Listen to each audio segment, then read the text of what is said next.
Back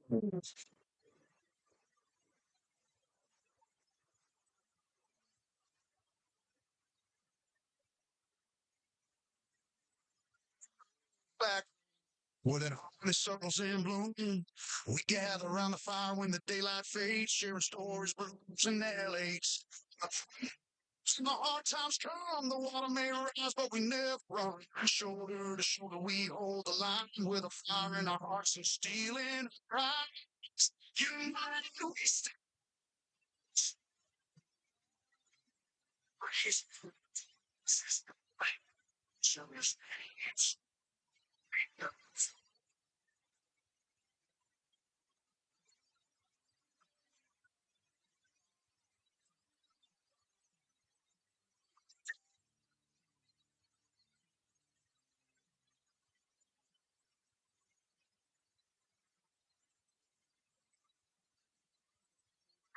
The city lights from the morning to the calm. When a neighbor's hurt, you can bet be there with a helping hand, because we always care. There's a flag on every front porch waving from the breeze, a symbol of our freedom and our unity. When the world gets heavy and prayers ain't enough, the city lights from the morning to the calm. When a neighbor's hurt, you can bet be there with a helping hand, because we always care. There's a flag on every front porch waving from the breeze, a symbol of our freedom and our unity. When the world gets heavy and prayers ain't enough, the city lights from the morning to the calm. When a neighbor's hurt, you can bet be there with a helping hand, because we always care. There's a flag on every front porch waving from the breeze, a symbol of our freedom and our unity. When the world gets heavy and prayers ain't enough, the city lights from the morning to the calm. When a neighbor's hurt, you can bet be there with a helping hand, because we always care. There's a flag on every front porch waving from the breeze, a symbol of our freedom and our unity. When the world gets heavy and prayers ain't enough, the city lights from the morning to the calm. When a neighbor's hurt, you can bet be there with a helping hand, because we always care. There's a flag on every front porch waving from the breeze, a symbol of our freedom and our unity. When the world gets heavy and prayers ain't enough, from the morning to the calm. When a neighbor's hurt, you can bet be there with a helping hand, because we always care. There's a flag on every front porch waving from the breeze, a symbol of our freedom and our unity. When the world gets heavy and prayers ain't enough, from the morning to the calm. When a neighbor's hurt, there with a helping hand, because we always care. Freedom and our unity. When the world gets heavy and prayers ain't enough,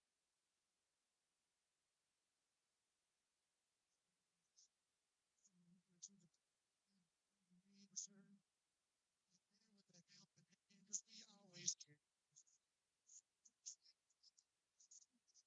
Freedom and our unity. When the world gets heavy and prayers ain't enough,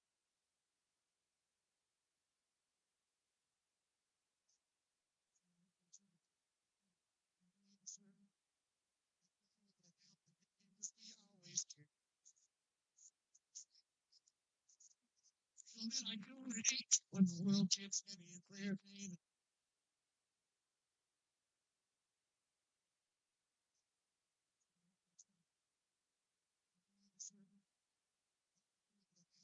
because we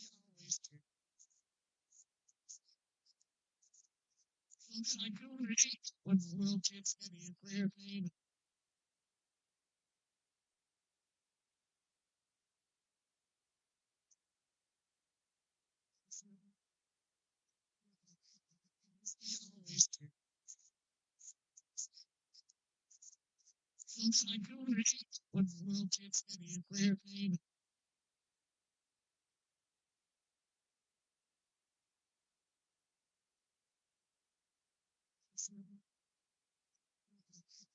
because we always care. Freedom and our unity. When the world gets heavy and prayers ain't enough,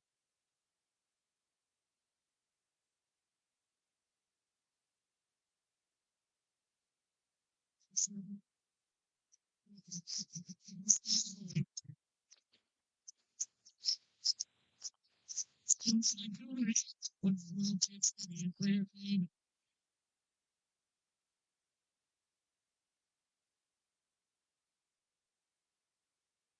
because we always care.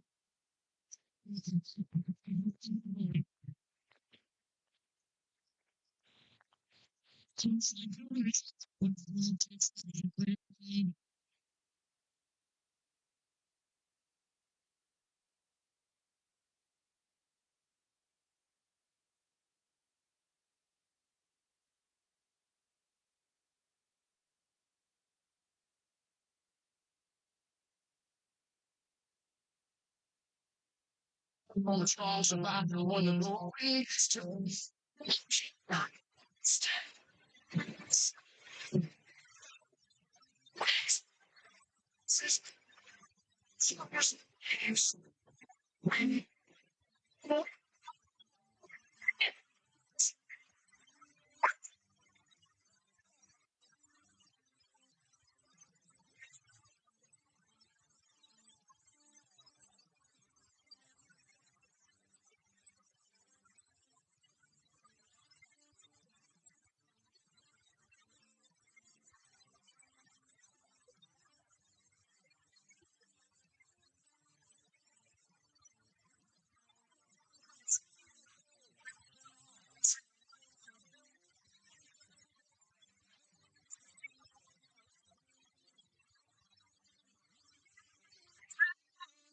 storm raising our voices. We know the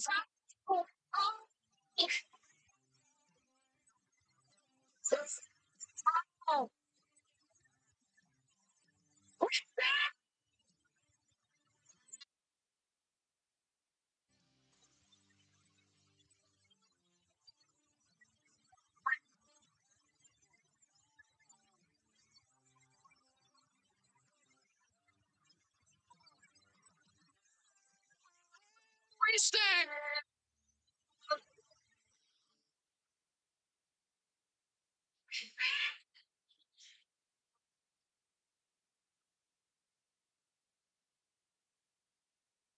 Al Thompson, Craig Blanton here, live at Penny Watkins Field as the Franklin County Flyers are prepared to take on the North Oldham Mustangs in tonight's 4A KHSAA 4A playoffs. This is the quarterfinals, the region finals. Uh, Franklin County is going for their sixth straight regional title. We are thankful that you guys have joined us and that you have decided to uh, check out our broadcast tonight. Craig, we have prepared this week by watching a little game film and things of that nature. What did you see in the game film that you saw from the North Oldham Mustangs? One, they're a high-powered scoring team like us. We're averaging 48 points a game, and they're averaging 44. But on the year, we've scored 49 more points than our opponents, and um, I mean they've gave up 49 more than our opponents. We outscored our opponents 47, and on all the we played four teams that were against each other. What's it called? The head-to-head competition. Head-to-head competition. I can't remember that. That's all right. Yeah, in North Spencer County, it was a tough game for both of us. We won, I think, if I remember, 34-33. They beat them 35-36 on a late score. Is that correct? That's correct. And they missed an extra point, and then North Oldham scored late in that game. Tonight, Franklin County is going to have their hands full with a couple of players. Number one is number 18, Colin Daniels, their quarterback. He is a 6'5" senior, coming in at 215 pounds.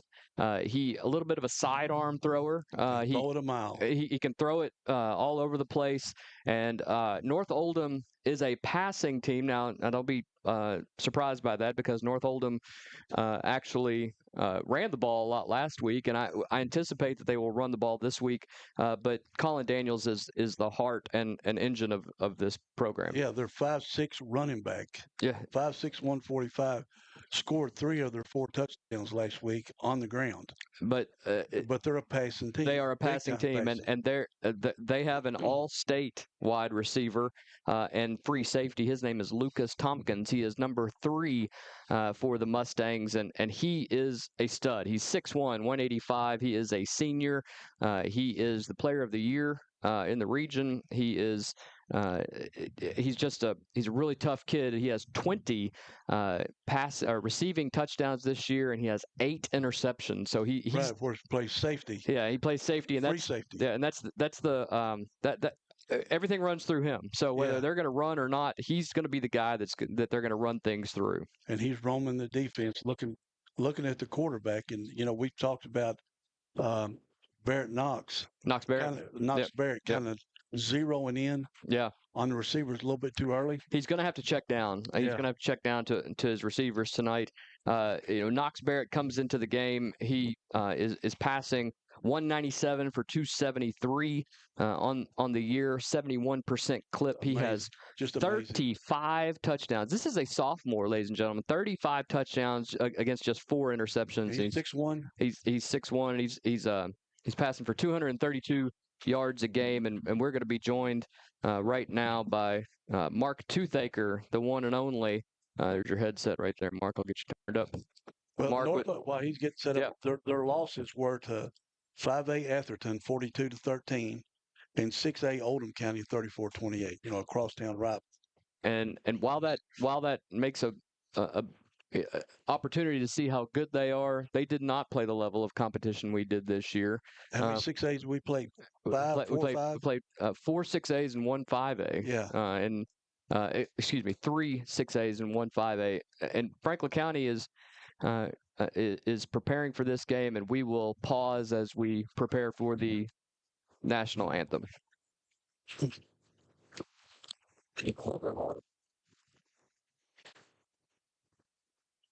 Plastic.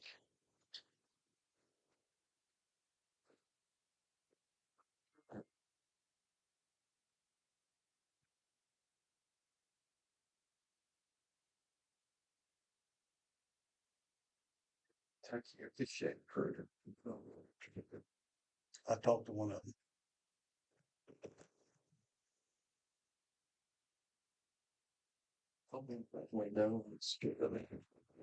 You gonna use this? Just.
Yeah. I got a question. Will the quarterback, will they have a towel out there to wipe the ball off? They will. Yeah, he'll actually probably be wearing a towel. He actually is number 18 down there. He's wearing a towel. I was able to talk to Coach Joey Thacker, the offensive coordinator for the Flyers, before the game, and we have a little bit of a interview with him. I hope you got. Hopefully, have a all-state. It is. We're having a. See if it connects again. Pops up. See if it connects again. Pops up to here. That.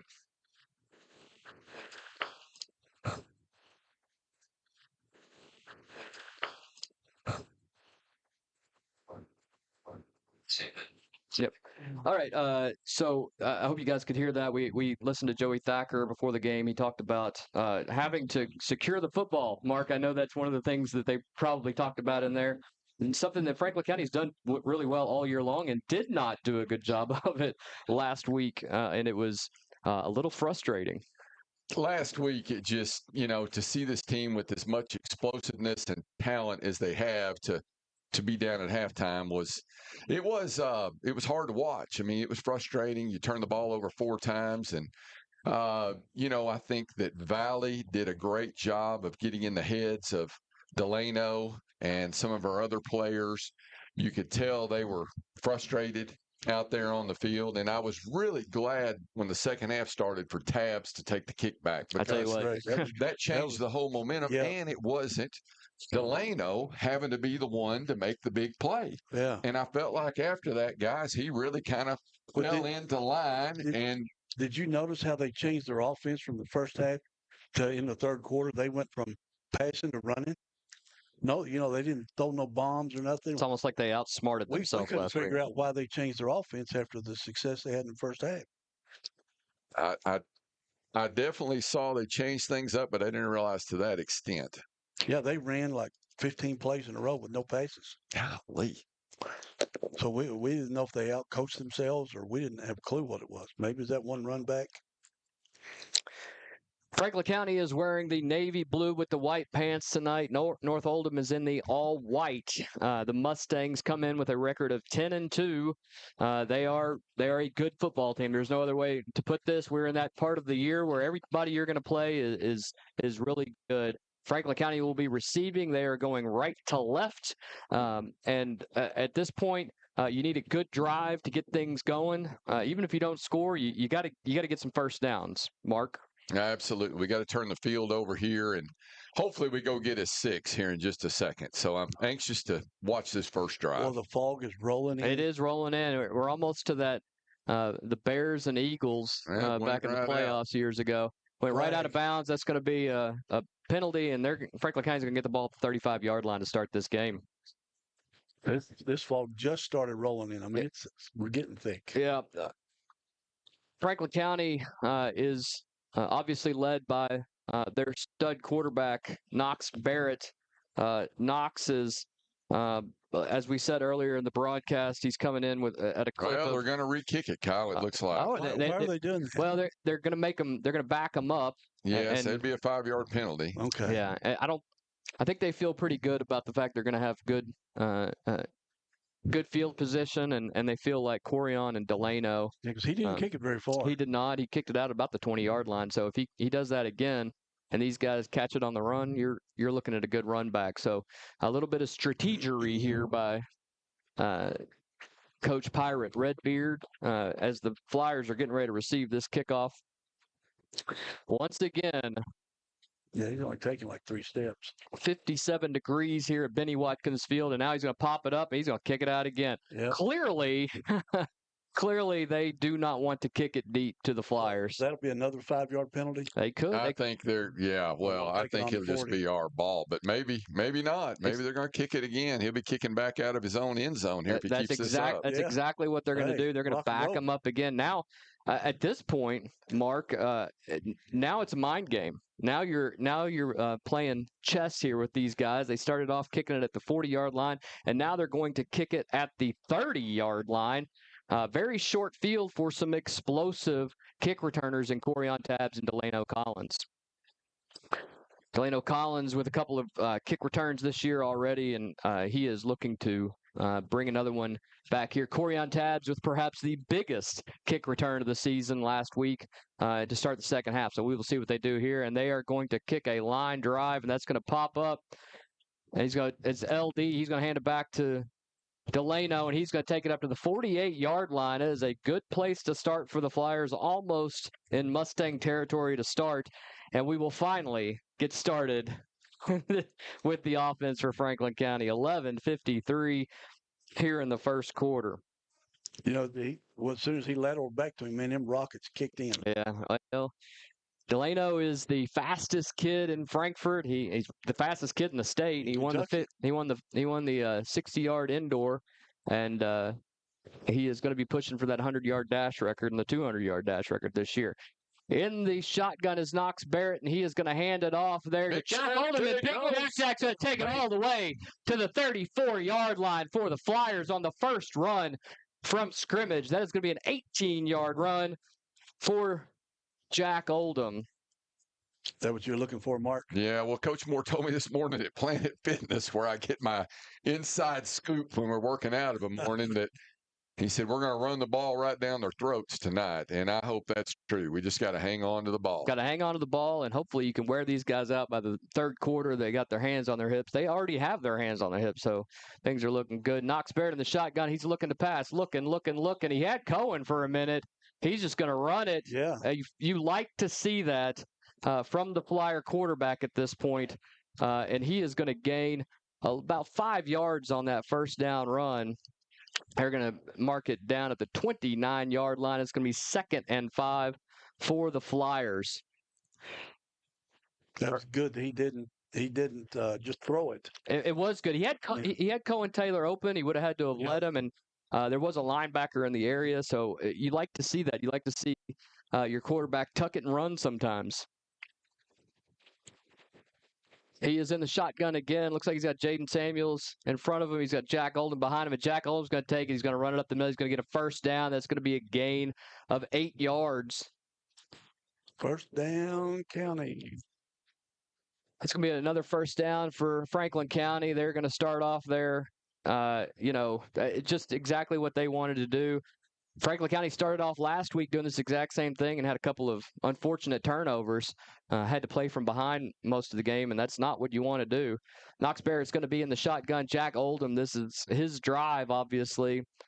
Snapped to Barrett. He's going to hand it to Jack. And Jack's up the middle. He's going to go all the way in, and he's going to score a touchdown. Called that one. That was good. Welcome to the Thunderdome. Early for the Flyers with a touchdown on 21-yard touchdown run for Jack Oldham, straight up the middle. Your workout info came true. Yeah, good. right through. Coach Moore. Every play. Brian Padilla-Lopez is going to come into the game here, and that's exactly what Franklin County needed, without question. It's exactly what the Flyers needed. The kick is up and good. Now, these players, do they have rain shoes?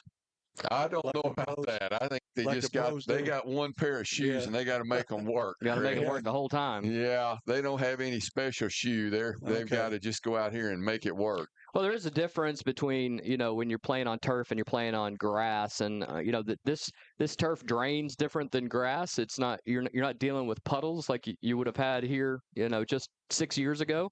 It was so bad here 6 years ago that we actually had to play a playoff game at Woodford County. Lost that game, a game that they probably should have won that year. And I think that was part of the impetus to decide that Franklin County and Western Hills needed to end their streak as one of the last programs in the state with a grass field, and good on the Franklin County Public Schools making sure that happened. Weren't we like one of the last 6?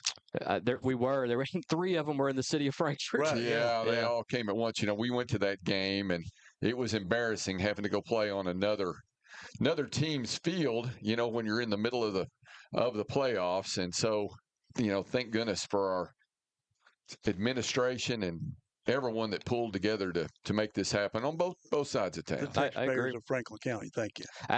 And it's one of those situations where it needed to happen, and it'll help all the schools. He's going to pick up the ball at the 12-yard line. He's going to be tackled right there. That ball's still out. That ball's still out. And Franklin County, did Franklin County get it? I don't know. They're going to say the ball went out of bounds. Oh, darn. They're going to say the ball went out of bounds, and that's the only thing that saved North Oldham right there. I'm watching instant replay here. Oh. Must have just barely right there. Our camera wasn't in the best of 44 angles. Must have hit it. It's going to be they're going to get the ball at the 14-yard line. Not optimal for the Mustangs, but they will take it at this point. Franklin County comes in a 3-4 defense. The quarterback, as we said, is number 18, Colin Daniels. They're going to hand the ball off to Ronan Renton. He's going to take it up the middle, and that is going to be a gain of about 3 yards, and that's about all he's going to get on that. It's going to be 2nd and 7 from the 17-yard line. Yeah, Ronan scored 3 last week. He sure did, and he's only 5'6", so he must be a speedster. Well, the Flyers have got to maintain their jobs, do their job, and let's keep this dadgum thing under control and us in front. Daniels is in the shotgun with trips to the right, one to the left. Renton is in the backfield, motions him out. Yes. He is going to pass, and We there's made that him- sidearm look he's looking for. He's Yeah. going to throw it up, and it's going to be out of bounds. You had Shlomo Moore in the vicinity, and he was wanting it, but that ball was about 2 yards out of bounds. Wouldn't have made a difference if he had caught it or not. That's going to bring up 3rd down and 6. That is a long 6 for the Mustangs, and this is where you need to stop for the Flyers right now. The sidearm throw, once you got him out of the pocket, that's what we were hoping to see. They keep him pushed out. He has a little bit of a hitch in that throw, Yeah. but he is usually really, when he stays in the pocket, he can throw it a mile. is a fake to the running back out of there, and he's going to get just annihilated the quarterback. The Mustangs. Man, He came barreling through there. And that's exactly what you needed right now. It's going to be a loss on the play of 7 yards. that's going to fire the the team sack. up, too. Jacob Olds, talk about what Jacob Olds means to this team on the defense. It's the heart and soul of this team. Jacob is not the biggest kid to come down the pike. He's a lot like what we had with Jeremy Walters last year. He's kind of taken his spot. He calls the defense.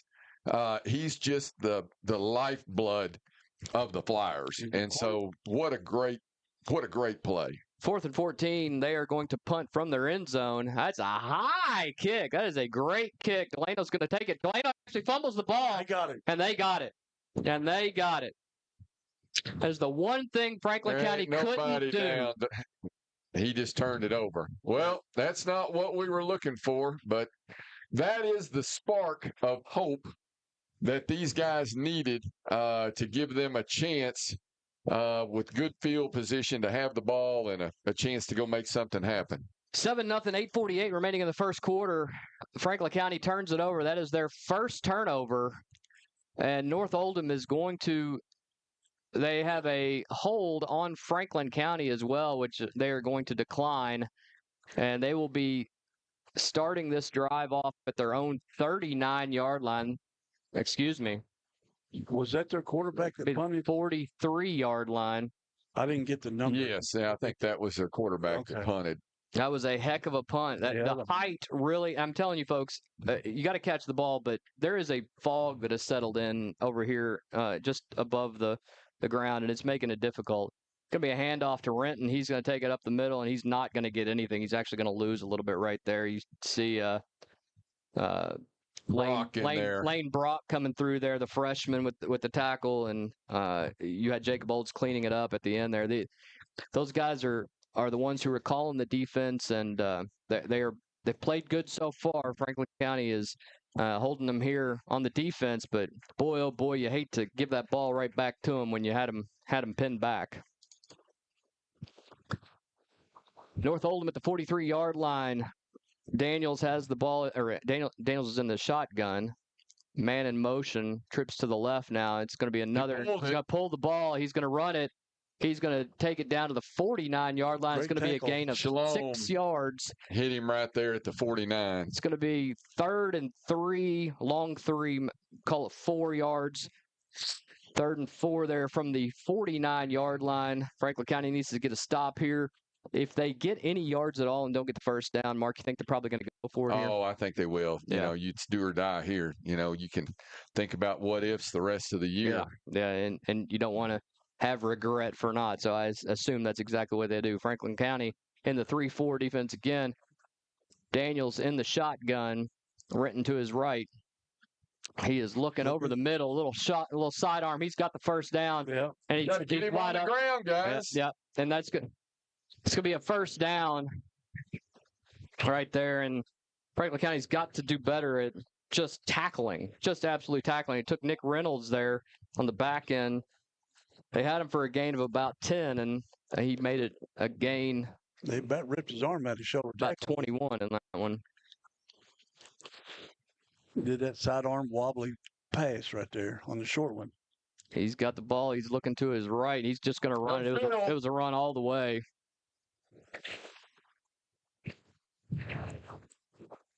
He's going to take it up to the 26-yard line. It's going to be a gain of 7. Gain of 6 yards on that one. He's going to take it to the 27-yard line. 2nd and 4 for the Mustangs. What are they waiting on? I can't. Oh, they're looking at their coach, trying to get the play in. Well, they're using the clock. And they absolutely should. It's when you have a high-powered offense like Franklin County has. It's going to hand it off to Renton. Renton's going to get up. He's going to get the first down. That's going to be a first down for the Mustangs. Going to stop the clock just momentarily. They wind it, and here we go, guys. Let's see if this defense can hold. It is 1st and 10 from the 22-yard line of the Flyers. Franklin County, if you're just joining us, had a stop and fumbled the punt return, and here we are again. Daniels in the shotgun. He hands it to Renton. Renton's going to be taken right down by Xander Eddington. Big tackle by Xander. Cousin Xander. He's going to gain about 1, maybe 2 yards. They're going to put it at the 20-yard line. It's going to be 2nd and 8 from right there. 6:18 remaining here in the first quarter. Franklin County leads 7-0. Boy, I tell you what, we need this defense to step up big right here.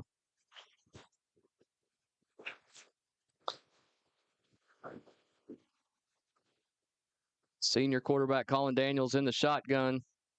He looks for the man. There's nobody there. He's going to run it. He's going to be close to the first down. It's going to be short, I believe, by about a yard. They actually blew it down, so they're going to give him a first down. Just giving up too much yards there. Going to be first down from the 12-yard line.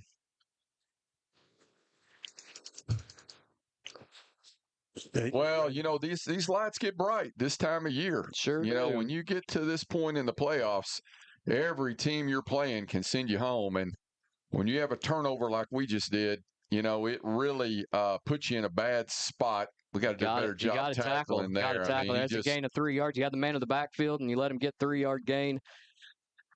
Ronan Renton's going to run up the middle there. Is going to get 3 yards. Frustrating there. And guys, we've got to figure out right here, we got to make a stand. These guys have got to make a play. Somebody's got to get a turnover, an interception. We got to do something right here to change the field. 2nd and 7 right now. Franklin County defense been on the field a long time at this point. Daniels is in the shotgun. He's looking for the pass to the left. Now he's over to the right, going back to the left. That ball is knocked down. Oh, darn. That would have been a pick 6 right there. He had nothing but green space. Corian Tabs right there knocking the ball down. I think he thought he had a man behind him, and he didn't. He probably should have just kept running towards that ball. It's going to make it 3rd and 7 from the 9-yard line. They can get a first down inside the 2 at this point. Oh, he just missed it. 4:42 remaining. Daniels is in the shotgun. Looking to the sideline, looking to his coaches. They're going to do that all night to see if they can get County to jump on that 1 count. 9 seconds. Going to be a snap. Little sidearm to the left. He is not going to get the first down. That is going to be 4th down at the 5-yard line. 4th and 3 from the 5. Oh, you know what they're going to do. Yeah, they're going to go for it. They have a kicker. He was hitting 35-yarders in warm-up, or 45-yarders. They need to put 7 on the board right here is what they need to do. I hope we can hold them. Their kicker, Christopher Waldron, is 5 of 8 on the year, kicking 61 of 66 on PATs. So he is a capable kicker. All right, Flyers. This is a big game right here. 4th and 3 from the 5-yard line. He's looking to the left immediately. He's got a man wide open, and he's hit. That's going to be close. It's going to be real close. And he doesn't have it. He does not have it. That's going to be a stop for the Flyers. They're meeting. Franklin County's already moving their offense out. Gain 2, Terry said. That's first down, Franklin County. Right. Big first stop. down, Franklin County. Huge stop. What a big stop. Gain of 2, needed 3. And let's let our defense rest a little bit. You know, he throws a dadgum underarm ball. It's Right. I mean, I saw the other day one of the college teams was in punt formation, and the guy threw about a 50-yarder underhanded. Underhanded, yeah. Oh, my. Knox Barrett is in the end zone here. Going to have to get out of the corner, out of the shadow of their own end zone. What yard line's the ball on? Ball's on the 3-yard line. They're going to hand the ball off, and that is Tegan Crowdis. He's going to get 3 right up the middle. Going to take it to about the 6. I'm going to call it the, goodness gracious, they're going to call it the, well, it's a 7-yard line. It's going to be a gain of 4, 2nd and 6 for the Flyers.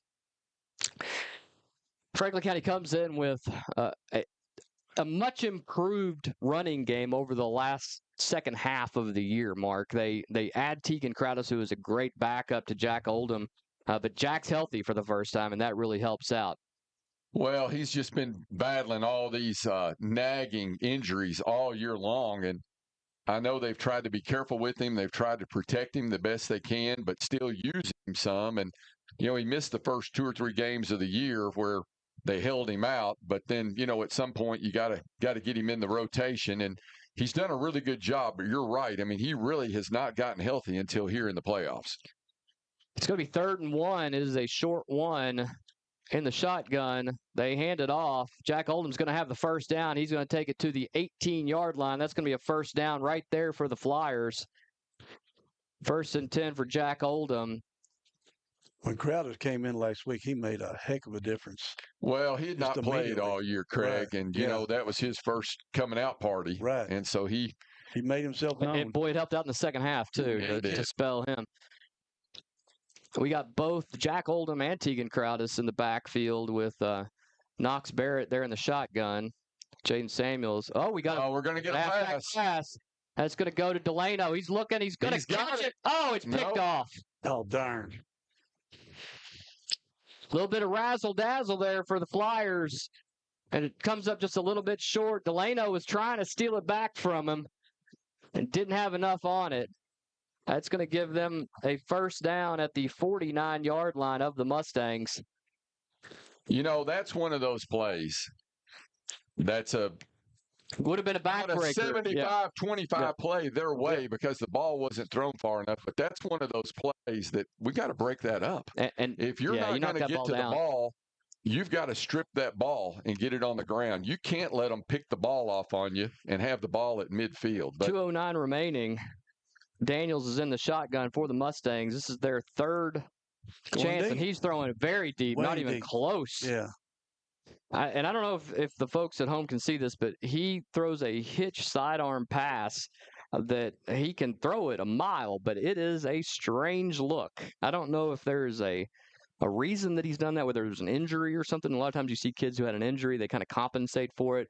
But every pass is like that. You know, this isn't where a Patrick Mahomes where he drops down when he needs to throw it 3/4 or sidearm, but every pass is like that. At some point, you got to get your hands up and knock that down, I would think. Oh, absolutely. And look, it's, you know, as you go up to the next level, I mean, those guys will pick that off every shot they get. Looking to the right, he's going to hand it off to Ronan Renton, and Renton's going to get it up. He's going to gain about 2 yards right there. And when he throws the short ones, they've got no zing on them because he's doing it sidearm. Right. Easy to knock down if you got some offensive linemen with their hands up, and we've got our defensive linemen with their hands up, and we've got some good defensive linemen. We switch in and out, so we got some guys. Right now they're bringing Tegan Crowdis in at the defensive end position here, so he's going to be on the left-hand side, trying to bring some pressure on this 3rd down. It's going to be 3rd and 8 from the Flyers' 49-yard line. Corian Tabbs is looking like he might blitz. He actually falls back then. He's looking. He's going to pass over the middle, and he is going to catch that, but he's... No, I don't. Was that a catch? It's going to be a catch, but I thought it bounced. It's going to be a catch, but it's going to be short at this point. Flags down here too. For what? That's kind of late. We're talking to somebody here. Was it about 3 yards short? It's about 4 yards short. Okay. Looks like it's a holding. They're not even moving up to the ball. Holding against North Oldham, and that's good for the Flyers. It would have been 4th down. Flyers are going to take it to kind of push them back here because they would have gone for it. I mean, let's just be honest. It would have been a short 4th and 3, 4th and 4. So Flyers are taking their chances here, going to back them up 10 yards from the previous spot. It's going to be 3rd and 18 from the 40.5-yard line right now. So this is no punt game, basically. Well, Craig, I think it's going to have to be a no-brainer to punt it. Yeah. So I think they're going to do all they can to not have to punt it. Coach Dale, home tonight, a little under the weather, said this thing's uglier than a lard bucket full of armpits. All right, Coach. All right, hope Coach, you feel better. All right, we got a flag. False start, going to be an offside on Franklin County. That's going to give them 5 yards back. You can't make mistakes like that. County had a blitz on at that point. We're coming early. 1:01 remaining here in the first quarter. Once again, Craig, we have one of the longest first quarters ever. Well, this is the third one. Third one in a row. Yeah. This net had too many paces. 49 seconds remaining. Mustangs have 3rd and 13 from their own 46-yard line. They got to get to Franklin County's 41, past the 41. And they are going to pass. Daniels is looking to the right. He's throwing it deep. Pick off. He got a beat on that. There we go. Cohen Taylor. Yeah. Cohen Taylor right there with the pickoff at the 19-yard line. Let's get this moving up the field. Yeah, he telegraphed that one a little bit. Good for Cohen. That's about like a punt for North Oldham, it's not like it really damages them too bad. But it's great to get the turnover. We equal them right back, and we turn it over. They turn it over. So here we go. We're about back where we were. I don't remember the exact yard we were on when we threw the pick, but I'd say we're right back close to where we're at. They've marked it at the 17-yard line. That's about where it was. 33 seconds remaining. Barrett's going to hand the ball off to Jack Oldham. Jack's going to take it right up the middle. He's going to take it to the 38-yard line. Well, we're just a hair from breaking one loose.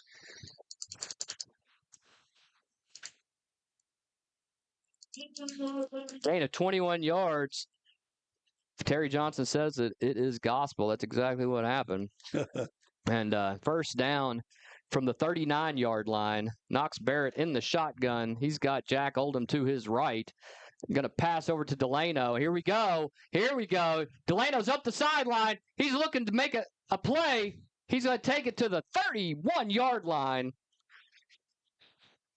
5.9 seconds remaining on the clock. The clock stops right there. That's enough for a touchdown. Well, I tell you what, it's good to see him in the open field, getting some running room. Hasn't seen that in the last couple of weeks. So Knox Barrett is in the shotgun again. This is going to be the last play of the first quarter. He's got Jack Oldham to his left. 2 to the right, 2 to the left. He's going to snap the ball and give it right to Jack Oldham. Jack's going to be up the middle. He's going to have another first down.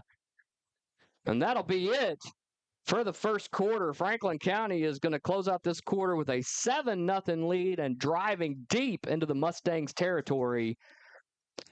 Eddie James is calling the team over. Tell them no more turnovers. No more turnovers. No more razzle-dazzle for a while. We're just gonna straight run football. It right down their throats here. Yeah, just straight football. A good physical quarter there, guys, and that's what Franklin County. They threw their best punches. I think they North Oldham came in here. They're a passing team. They passed the ball. They did exactly what the film showed they were going to do. Franklin County's defense bent. Franklin County's defense did not break. Any takeaways that you saw, Mark, that Franklin County needs to clean up? Well, I mean, the biggest thing that was said before the game started, Coach James talked to the team there, and he said, guys, I watched all 12 of their games. And he said they got every stat you can think of for quarterback, for receiver, for running back. They have over 4,000 yards, on the season. He said, you know what they don't have listed anywhere? Anyone on defense. That's true. He said, I didn't see one play where I said, oh, man, this team's physical. He said, they're not physical. They want to have poster stats and stuff like that. He said, we're just going to go out here and smash them in the mouth. And that's what we've got to do. Franklin County's going to start the ball off on the 17-yard line, 1st and 10. Again. From the Mustangs 17-yard line. Knox Barrett in the shotgun. Jack Oldham again to his left. There is the snap. He's going to pass it over to Cohen Taylor. Broke one. He broke one. They're going to call a penalty, and that's going to be a bad call. I'm just going to say it right now. I do not think that was a holding. The back line judge called that. Called it from about 30 yards away. It's on Delano too. No, it's on one. It's on. It's going to be on Aaron Jones. Yeah. It's a freshman. You got a freshman right there that's learning how to play at this level. Great receiver. He's going to be a talent. He might have done, and he's having a better season than Delano did when he was a freshman. Oh, absolutely. So he's going to be a heck of a ball player for these Flyers. So was the penalty on the play over there where the Yes. Okay, It was banned on that screen pass.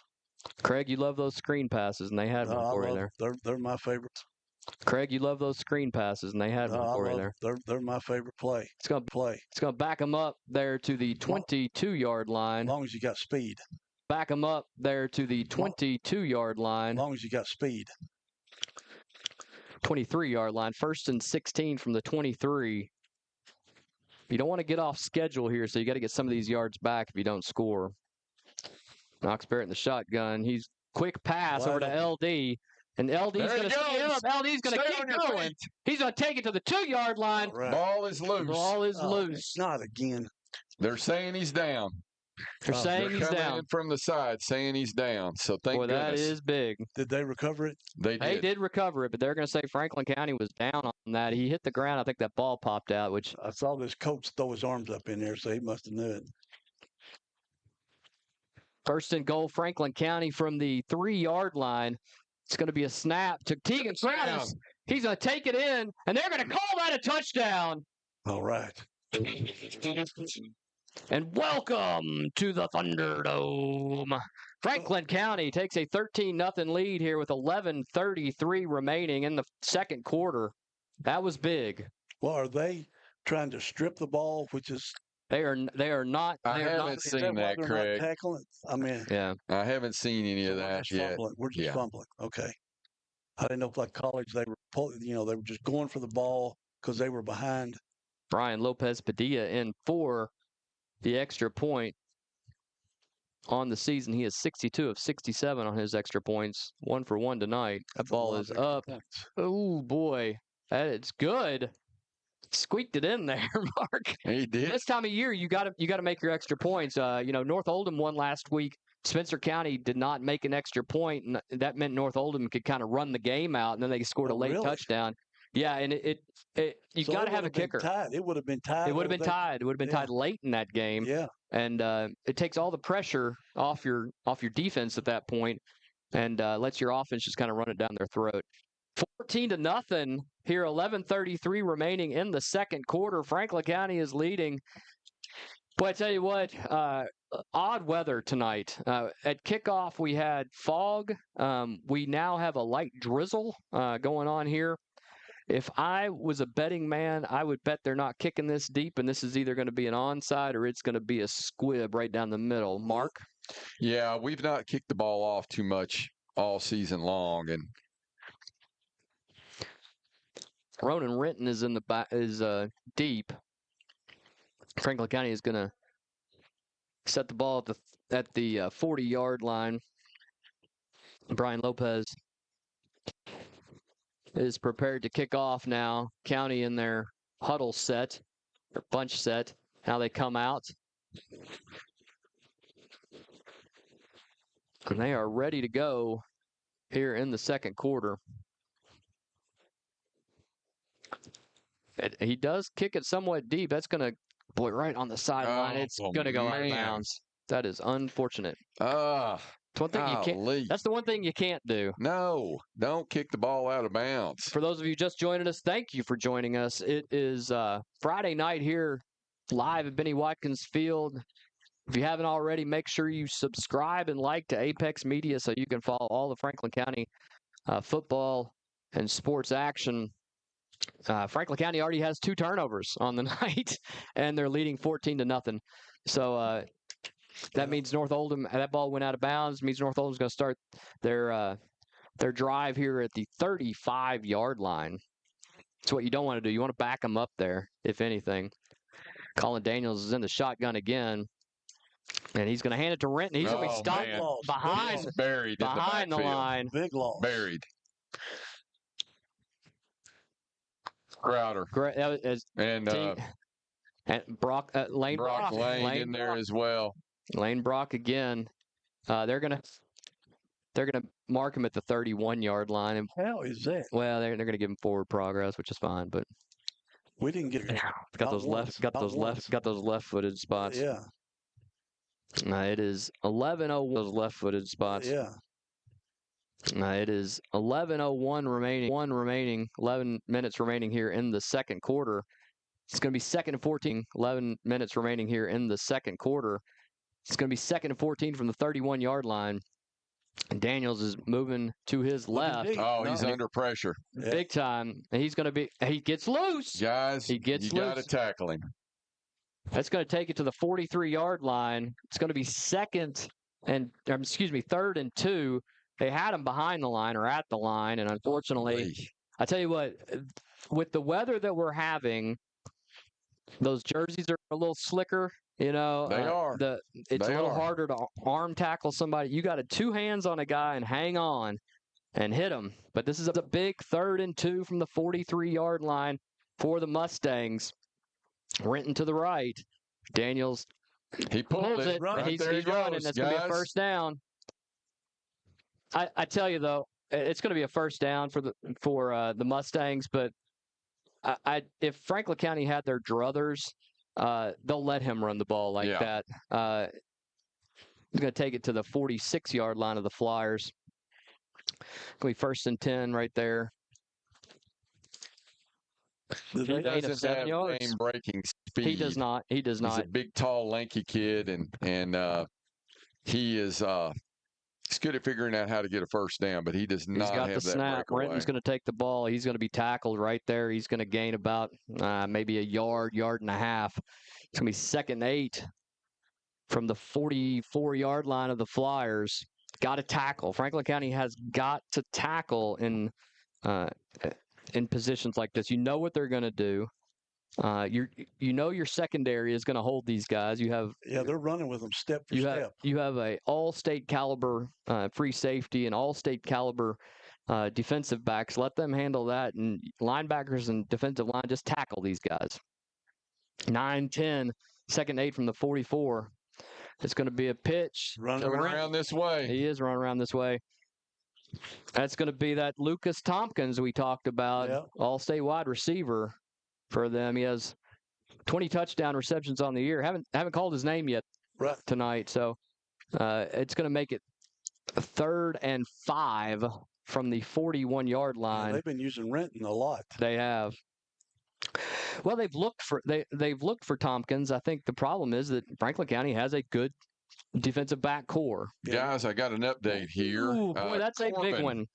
The Corbin Redhounds are up 21-7 with 42 seconds left to go in the second quarter. Playing that game up at the Highlands. They're going to hand the ball off to. He pulled it. He pulled it. They got him that time. They got him that time. It's going to make it 4th and 3 from the 38-yard line. Okay.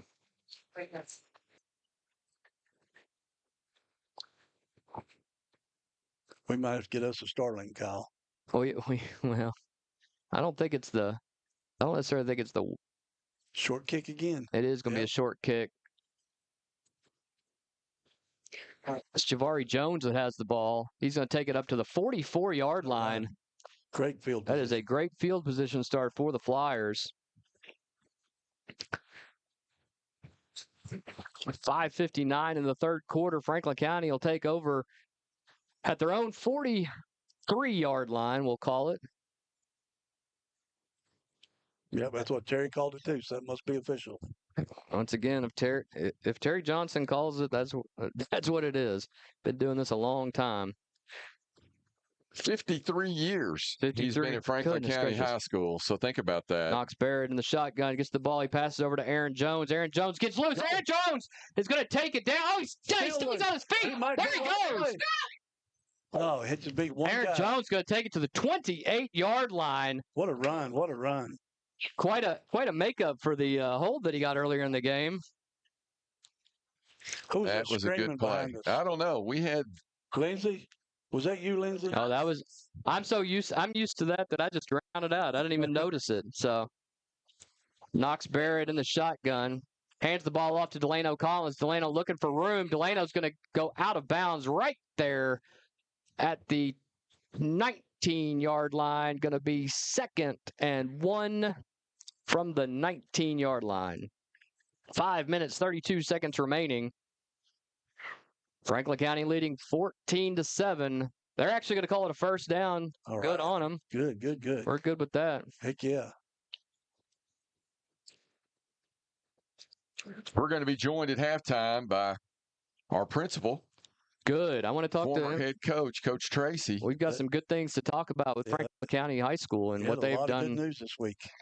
5:32 remaining. Knox Barrett in the shotgun. Jack Oldham to his left, and Oldham has the ball. He's looking for room. He's going to take Hang it to on to the the ball. 10-yard line. They were reaching in for the ball then. They were. Yes, they were, Craig. Trying to make something happen. Franklin County's going to take it down to the 10-yard line. Going to be 2nd and 2 from the 10. Somebody lost a shoe. Oh, it was a towel. I thought it was a shoe. Sweet. On that play, Jack ran a long way, but he ran a long way left to right and not north and south. He did get 8 yards on that. It's going to make a 2nd and 2 from the 10-yard line. Knox Barrett in the shotgun. Jack Oldham to the left. Jaden Samuels in motion, going to hand it to Jack, and Jack Just broke it. just right there. He's like, this is for a touchdown. Yes. And that's going to be a touchdown for Franklin County. Into the Thunderdome. That guy was wrapped all the way around him and he broke the tackle. That was a heck of a run by Jack Oldham. Timely, too. Look how quick we did it. About a minute and a half. Yeah. Now we need our defense to stand up and not let them score with no time left. Brian Lopez, junior kicker, comes in. Need our extra points right here. That kick is up, and that kick is good.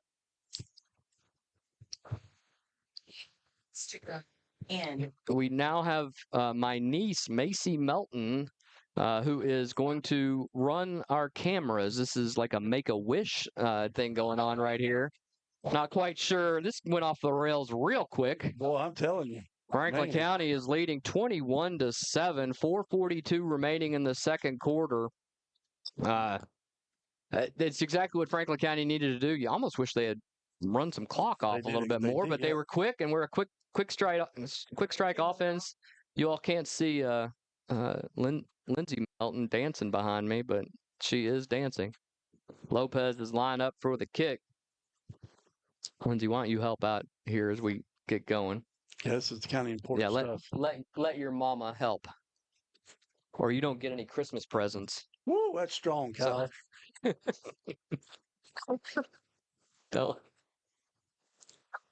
So when you're going to go to the right. Lopez is going to kick the ball off here. It's a little pop up there. Bumble. He's got the ball. He's got the 30. Here he goes. He's looking for a lane. Got to get a tackle, and they get one at the 39-yard line. He'll be stopped right there. Lane Brock. Once tackle. again.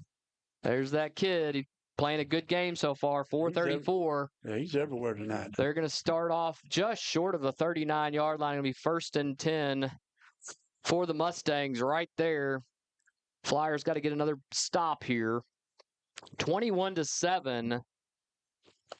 Franklin County's leading 21-7, and they have 2 turnovers already, Mark. I mean, you hate to say it, but they've been lucky. Well, I truly believe they're the better of these two teams, and you don't want to turn the ball over ever, but we certainly are still taking care of business. Daniel's in the shotgun. He's looking to his right, a little pass out to Renton. He's looking. Excuse me, that's Tompkins. They're trying to get that ball to Tompkins. They desperately need to get the ball to Tompkins. That's going to be a gain of 6 yards. And don't know why the clock is still rolling, but it is, and we'll go with it. Now, their quarterback, so far, he's only rolled out to his right, correct? We've not. No, forced he's come we- once to his left, we but did force him once. they're looking for Lucas Tompkins desperately, and that time they just kind of had a little hitch pass right off to the side there to get him the ball. He's their playmaker. They got to get him the ball, and that's exactly what they did that time.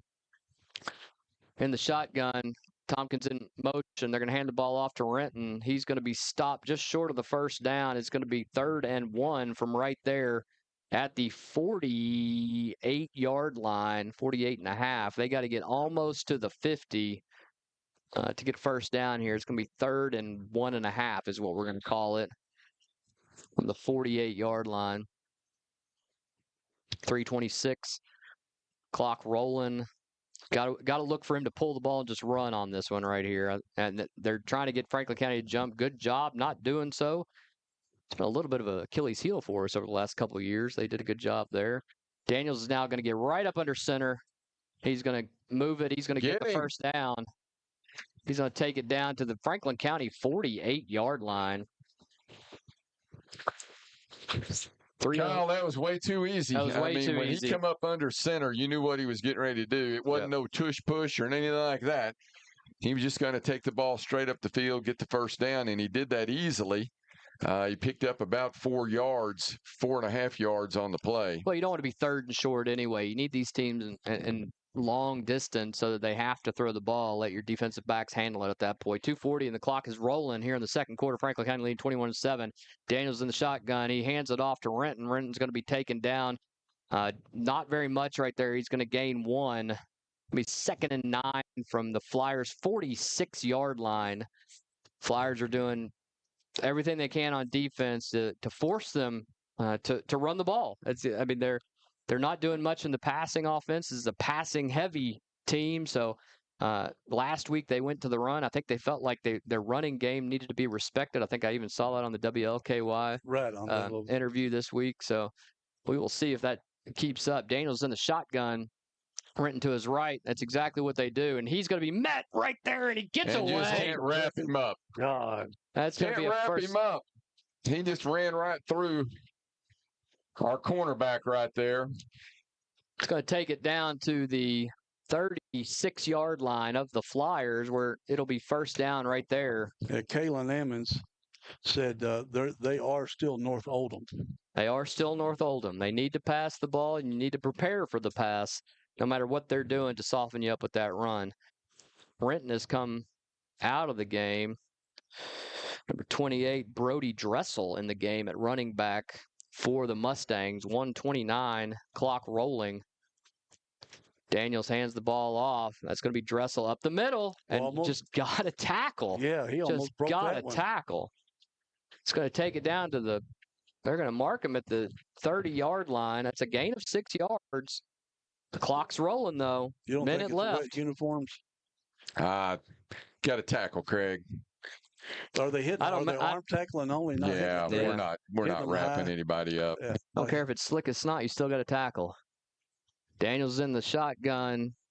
2nd and 3 from the 30. He's looking to his left, now moving to his right. Looking. He's going to go out of bounds at the 28-yard line. It's going to be 3rd and 2 from there. So we're basically just hitting them above the belt. Yeah, we're not doing anything to bring them down. We're just letting them run right through us. Frustrating.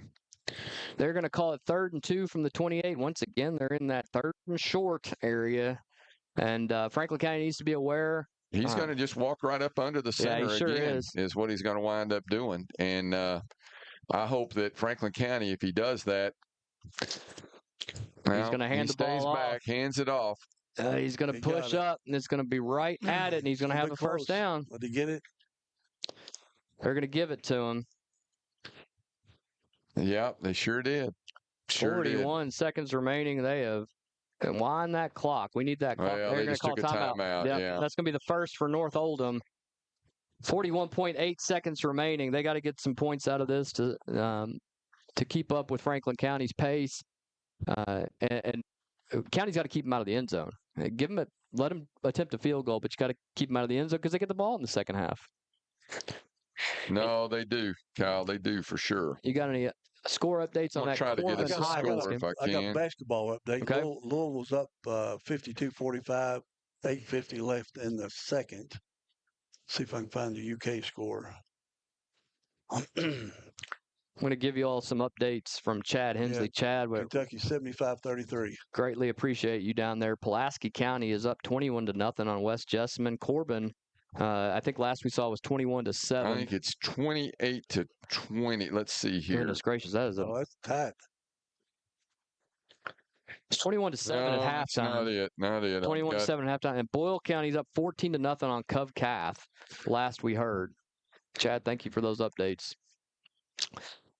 Here we go. Pass. It's going to be a pass. He's looking. He's looking to the right. Had a man open and just overthrew him. We are doing good coverage, though. We're making him come out of the pocket almost every time. We sure are. It's going to be 2nd and 10 there from the 25-yard line. Now they are battling not only against the Franklin County defense, but they're battling against the clock here. They're going to have to get some points here. This is the one time I think they don't go for it on 4th if they have an opportunity to kick a field goal. 34 seconds remaining. Daniels is in the shotgun. Renton to his right. He is taking his spell, and he is back. He's looking to his right. He's not coming off that man at all. He's just going to try to throw it away, which is exactly what he did. That's going to take it down to the 28 seconds left. It's going to be 3rd and 10 from the Flyer 25. The Flyer defensive backs are playing great. They are doing absolutely great. They're staying with them step for step, giving the defensive line time to chase a quarterback out of the pocket. 28 seconds remaining. Franklin County's leading 21-7. 3rd and 10 from their own 25. He's looking over the middle. Now he's going to throw sidearm. He's caught the ball. He snuck out again. He's going to gain 5 yards. It's going to be 4th and 5. Will they go for it? 20 seconds left, and I think they'll try to kick the field goal. I may be wrong, but I believe they just called their second time out there. It's an interesting call here. Where's the ball at? It's on the 20. The ball's at the 21-yard line. It's going to be 4th and 6. They're going to kick it. They just brought their kicker out. Yeah, he was hitting them from 40. Yeah. This will be a 38-yard attempt. On an angle, right? For their kicker. Will he be on the right hash? He'll be on the right hash, kicking. No wind at all. There is no wind at all. There is obviously there's a dampness. There's a rain that's kind of coming in and out right now. Maybe he'll slip. You're gonna have the exchange from the long snapper to the holder, which is always difficult. And Franklin County has been great this year at block and kick. So this is a big one right here. Jacob Olds, looking for you. Get in there, big guy. There he is. He's leaning over. Kick is up, and the kick is good. At the distance. That is a great kick for them. 38-yard field goal with 14 seconds remaining. 21-10. That's plenty of time for Franklin County. 14 for Delano. It's plenty, right? We got to get Delano's head in the game. He is not turned it up tonight like he can. We've got to get his head in the game. He came out last week, did not play well the first half, and then came back the second half and had an exceptional half. Yeah, but we had a second half. We had a 3rd and 20 over on the far sideline, and he ran a 21-yard route. Which is exactly what you have to do. And it was a huge play. And so we just got to get Delano back in the game. Delano and Shalom Moore are 2 hidden gems out here. Jack Oldham's going to be another one that some college is going to pick up these kids, and they're going to have studs. They have flown under the radar like a lot of Flyers do, and they're going to get some studs on their teams, and they deserve to be the Division I program. They're not even going to risk it, and it's going to be Cohen Taylor that has the ball, and Cohen's just going to run up the middle. He's going to take it to the 45-yard line. 10 seconds. 10 seconds remaining. 2 plays. 2 plays. That's right, Craig. You're going to run a quick out throw and hope to get out of bounds, and then let him run either a deep run. And Knox can throw it 50 yards, but He can for sure. Franklin County, accurately. yeah, Franklin County's got some plays though that they could run as well. 10 seconds remaining, 21-10. Franklin County will start 1st and 10 at the 46 on their own 46-yard line. Knox Barrett is in the shotgun, 3 to the right, 1 to the left. Pick up about 30. Delano Collins in motion. He's going to run back to where he came from. But he was the Killer. They ran into each other. Killer. Absolute killer, that play. I tell you what. Guys, got to get the ball down the field. County. I mean, you're throwing a 2-yard pass in the middle of the field with 10 seconds left to go. We got to get the ball down the field. If you're going to try to score. Offensive linemen have to know where they are on the field, too. That was Cohen Taylor ran into his own man there. Yep. 7 seconds remaining, 21-10. Got to let her rip here. Yep, let her rip. Knox Barrett in the shotgun.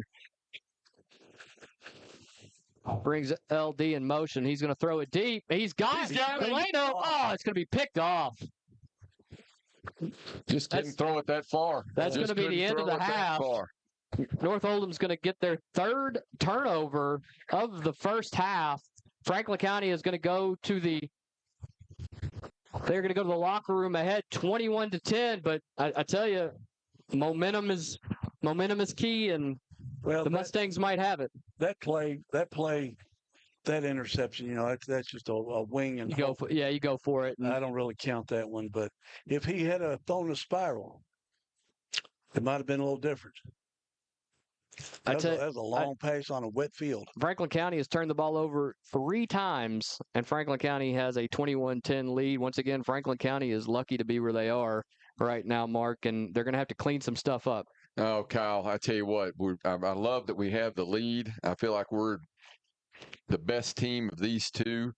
I feel confident that we can get out of here with our 6th district championship and regional championship, I should say. We've won it 5 years in a row. We've gone to the Final Four, and I'd love for us to get our 6th here tonight, and I think we can. We've just got to go out here and execute, hang on to the ball, and put this thing away. And I think we will.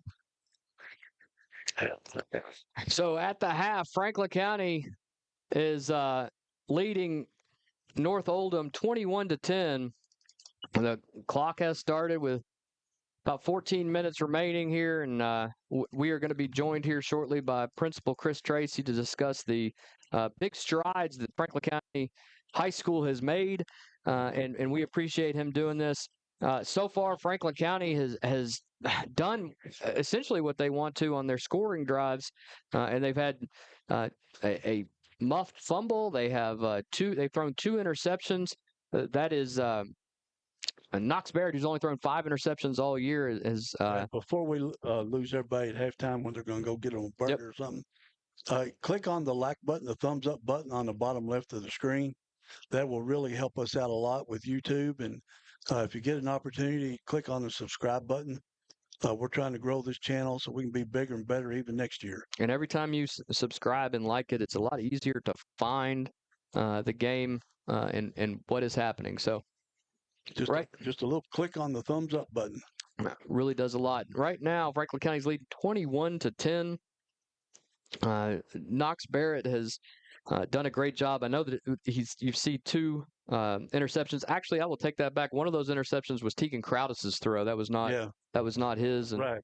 Now we're going to be joined right now by Principal Chris Tracy. How you doing? Craig Blanton. Chris Tracy. Nice to see you. Yeah. Coach, Principal, good to see you. Thank you for joining us. It means a lot to us.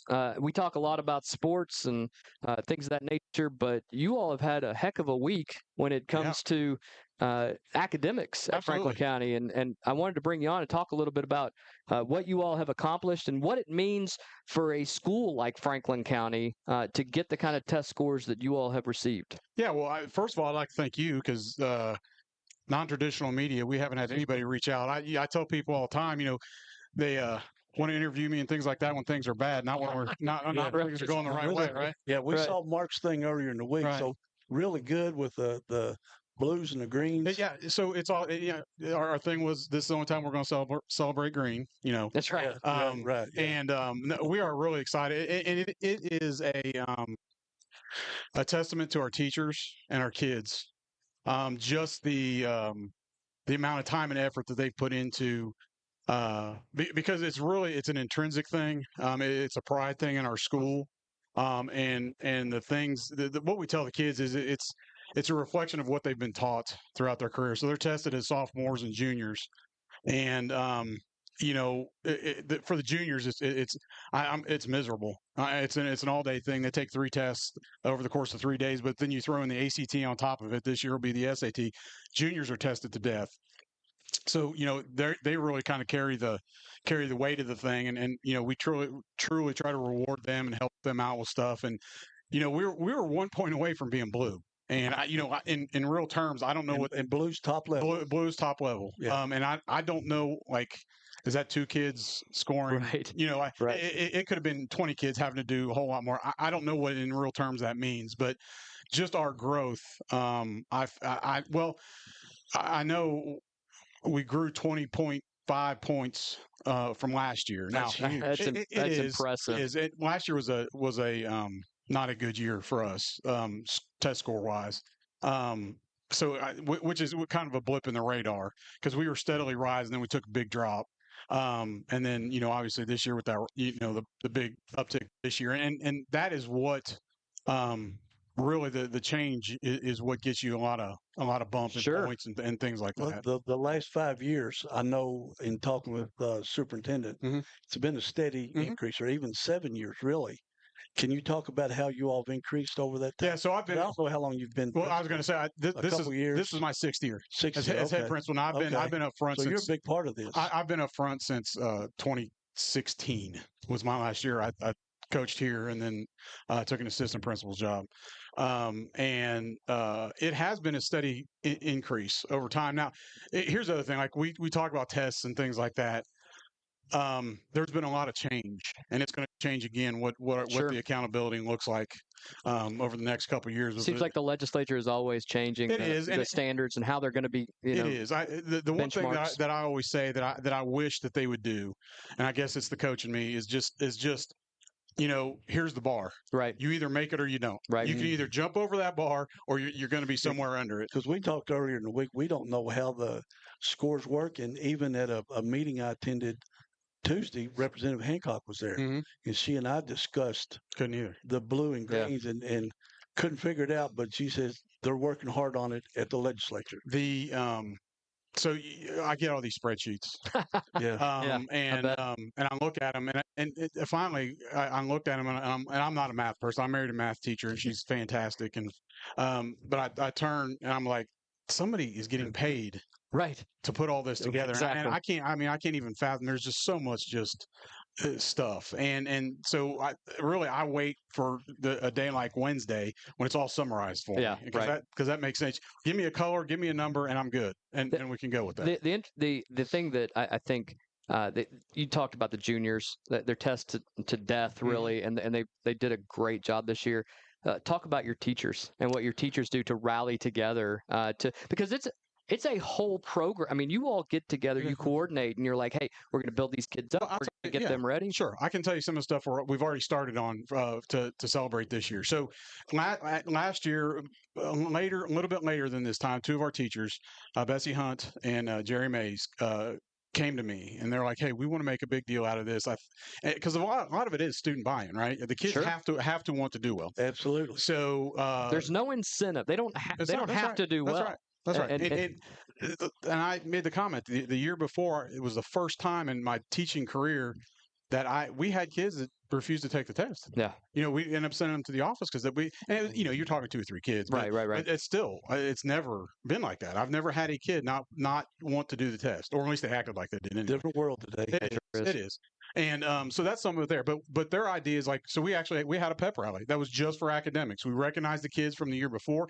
We had a perfect ACT. How many people out there actually knew that? We had a kid who had a perfect score That's on the unbelievable. ACT, which across the nation, you're talking that's a top 2-3% kid. Right, yeah. I mean, that doesn't happen. Now, Right. do y'all talk to restaurants about giving food rewards? So what we are actually, I was just down there talking to a couple of my assistant principals about what we're trying to do. 2 years ago, I instituted on our last day of when we have finals, we end probably about an hour and a half, 2 hours early. We have about an hour and a half before the end of the school day. We shut the school down. We ask the kids, like, what do you want? What do you need? Some of them are just like, I want my phone out. I want to look at just sit in a room and so I can look at my phone for the last hour and a half. Chill out. Yeah. Yeah. So we do cookie making. We're going to do cornhole in the back for you. We're going to have Christmas karaoke. We're going to have playing Christmas movies in rooms. We're going to have board games. We're just going to have a bunch of different things. Now we're going to do some special things for the kids that got distinguished. We're kind of going to give them a gold ticket and give them a room, and give them some special gift cards, maybe a shirt that says that.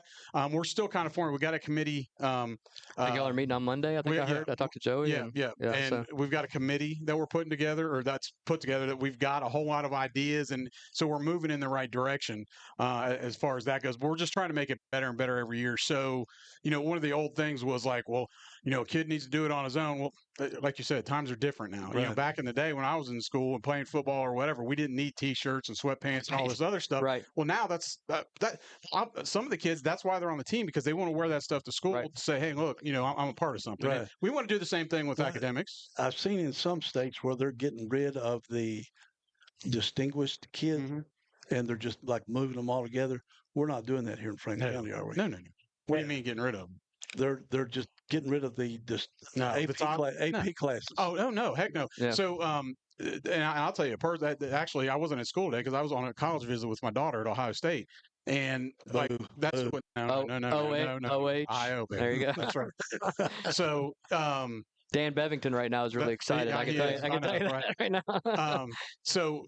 But my oldest daughter's in law school right now. She graduated college in 3 years from Northern Kentucky because that's where my kids graduated. Because she had so many AP and dual credit classes. So we want those kids to do those things. Yeah, we got a free freshman year.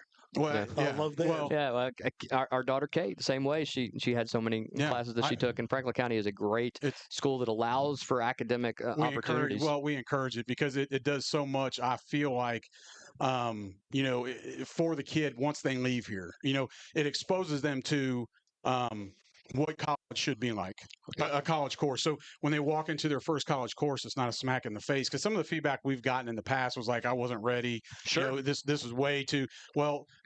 If they took an AP or a dual credit course from us, it shouldn't be that way. Yeah, I can't give enough credit to the staff that you all have and the kids, but obviously the staff has to buy in as well. I cannot brag on them enough.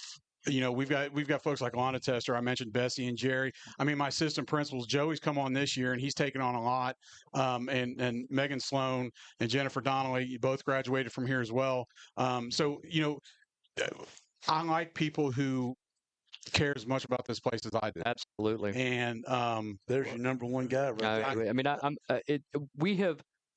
we grow up in Frankfort. We know Frankfort. But Franklin County, just to be quite honest, we're an athletic. We've heard we're an athletic school. That school on the other side of town is the academic school, and I'm glad to see the community and the teachers and the students buying into. We are a good school. We are all around. So, and one thing that's not mentioned a whole lot that I look at, because I live in Versailles. That's where my wife grew up, and we live there, and we're at a point right now. I've got an 8th grade son that I want to come here. Right. And my thing is, and I tell people this, anybody that don't listen, is we are such a diverse school.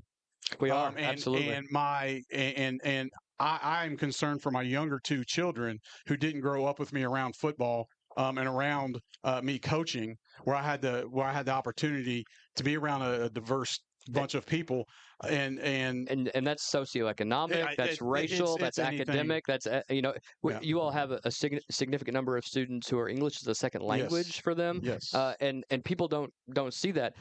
Then you talk about the extracurriculars. Obviously, the football Sure. team.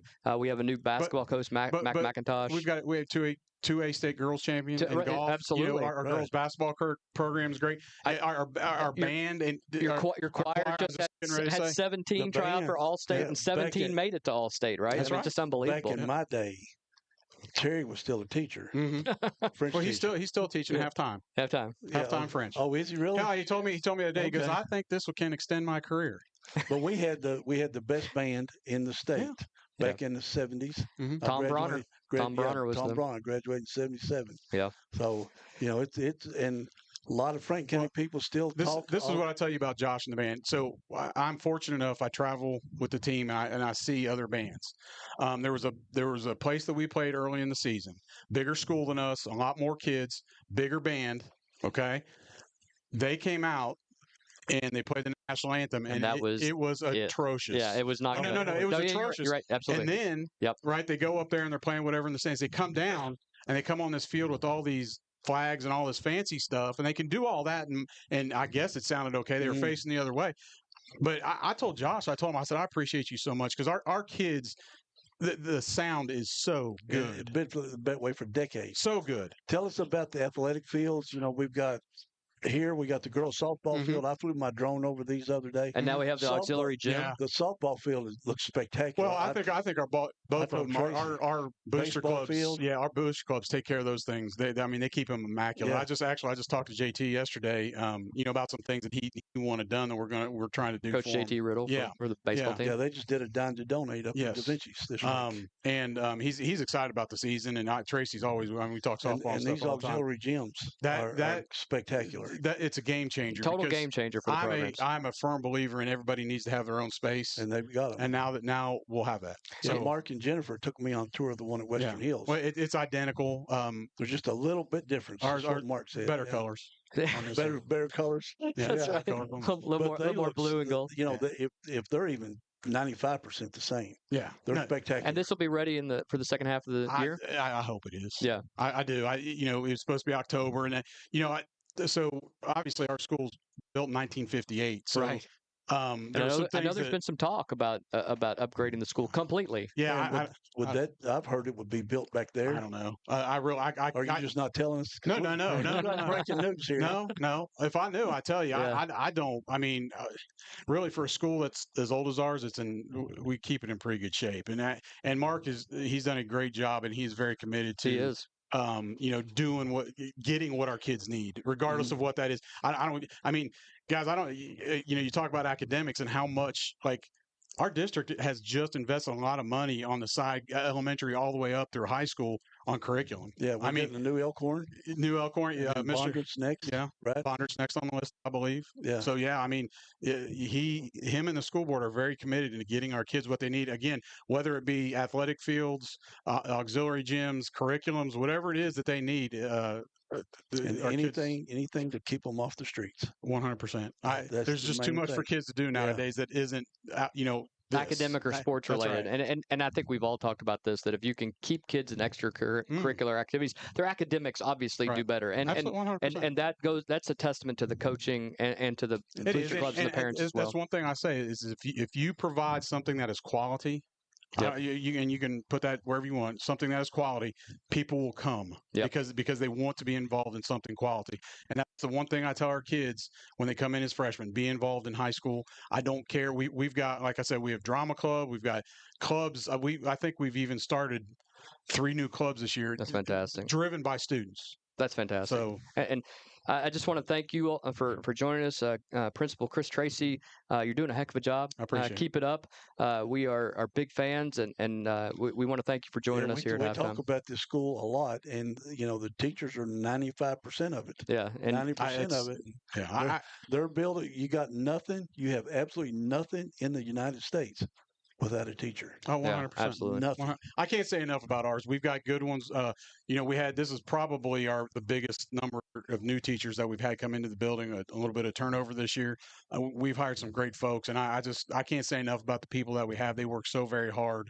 And they're going Thanksgiving break, and they deserve every bit of this week off. So, Principal Chris Tracy, thank you for joining Appreciate us. you.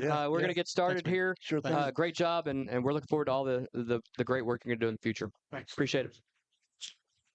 We are getting ready to get started here in the second half. Thank you all for sticking with us. I want to thank Principal Chris Tracy, the Franklin County principal again. Franklin County is going to be kicking off as we get started here in the second half, leading 21-10. As you can see on the screen, there is a nice drizzle coming down now. That is going to affect this game, obviously. Just noticed that. Yeah, I just noticed that. We are at about 57 degrees here. And Franklin County is... Hey, I'm in a business group. If we had 2 or 3 principals, I could get 2 or 3 principals to come speak to the business owners. I will come anytime at you.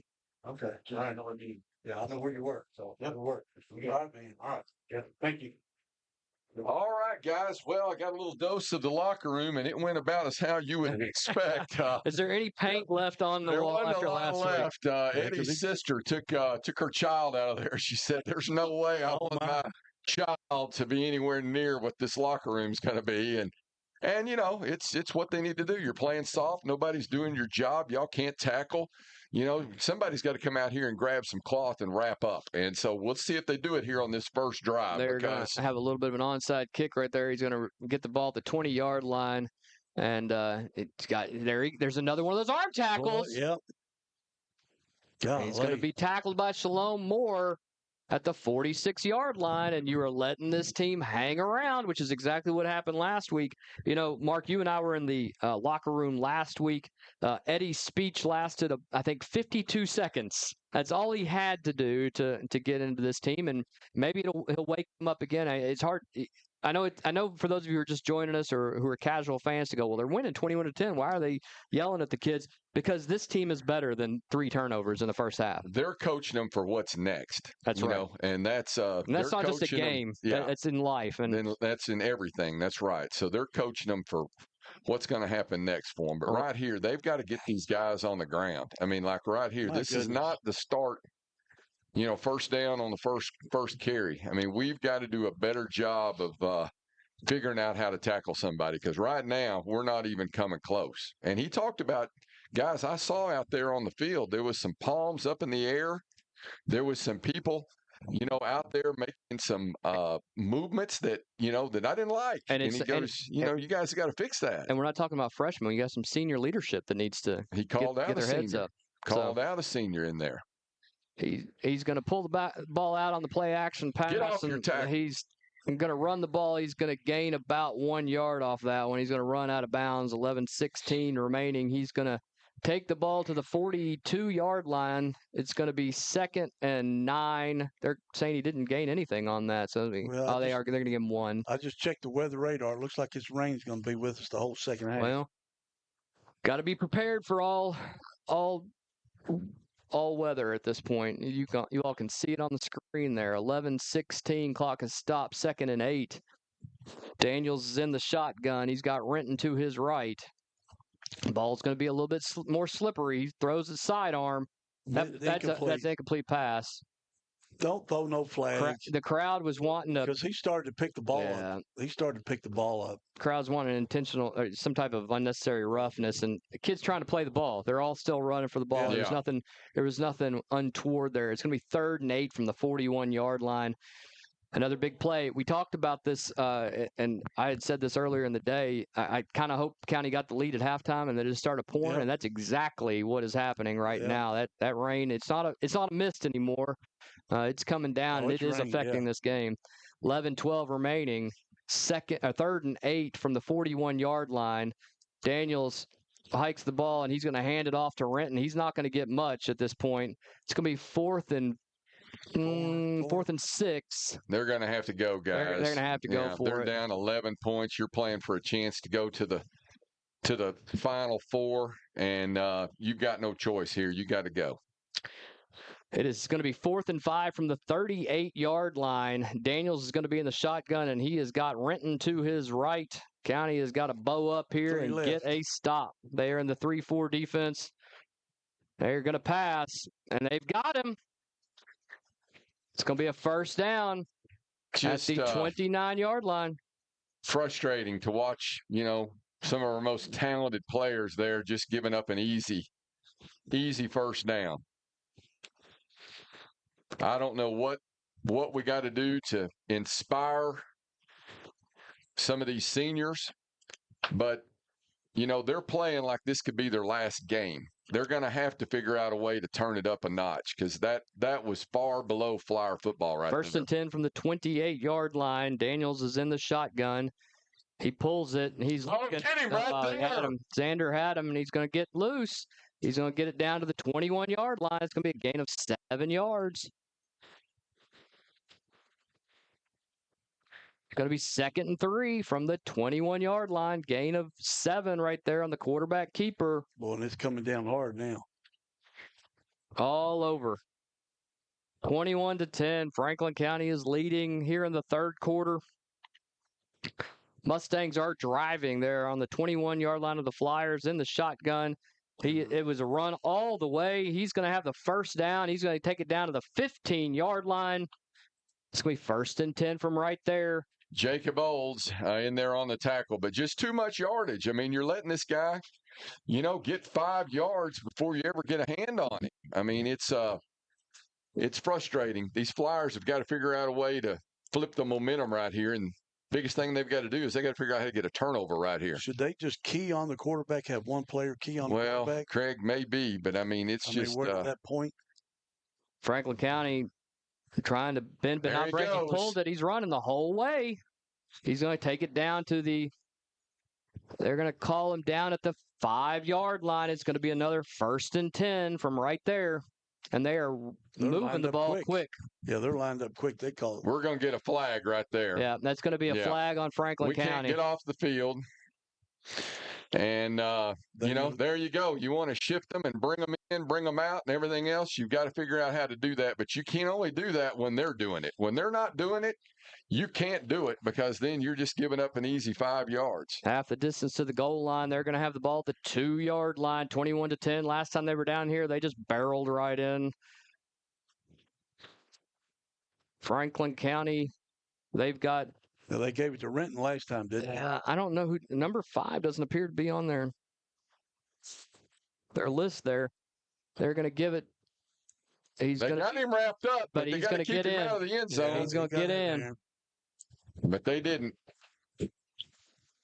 That's going to be a touchdown for the Mustangs, 21-16, and we have ourselves a ball game here in the Elite 8 of the Class 4A KHSAA football championship. They moved that one pretty easy.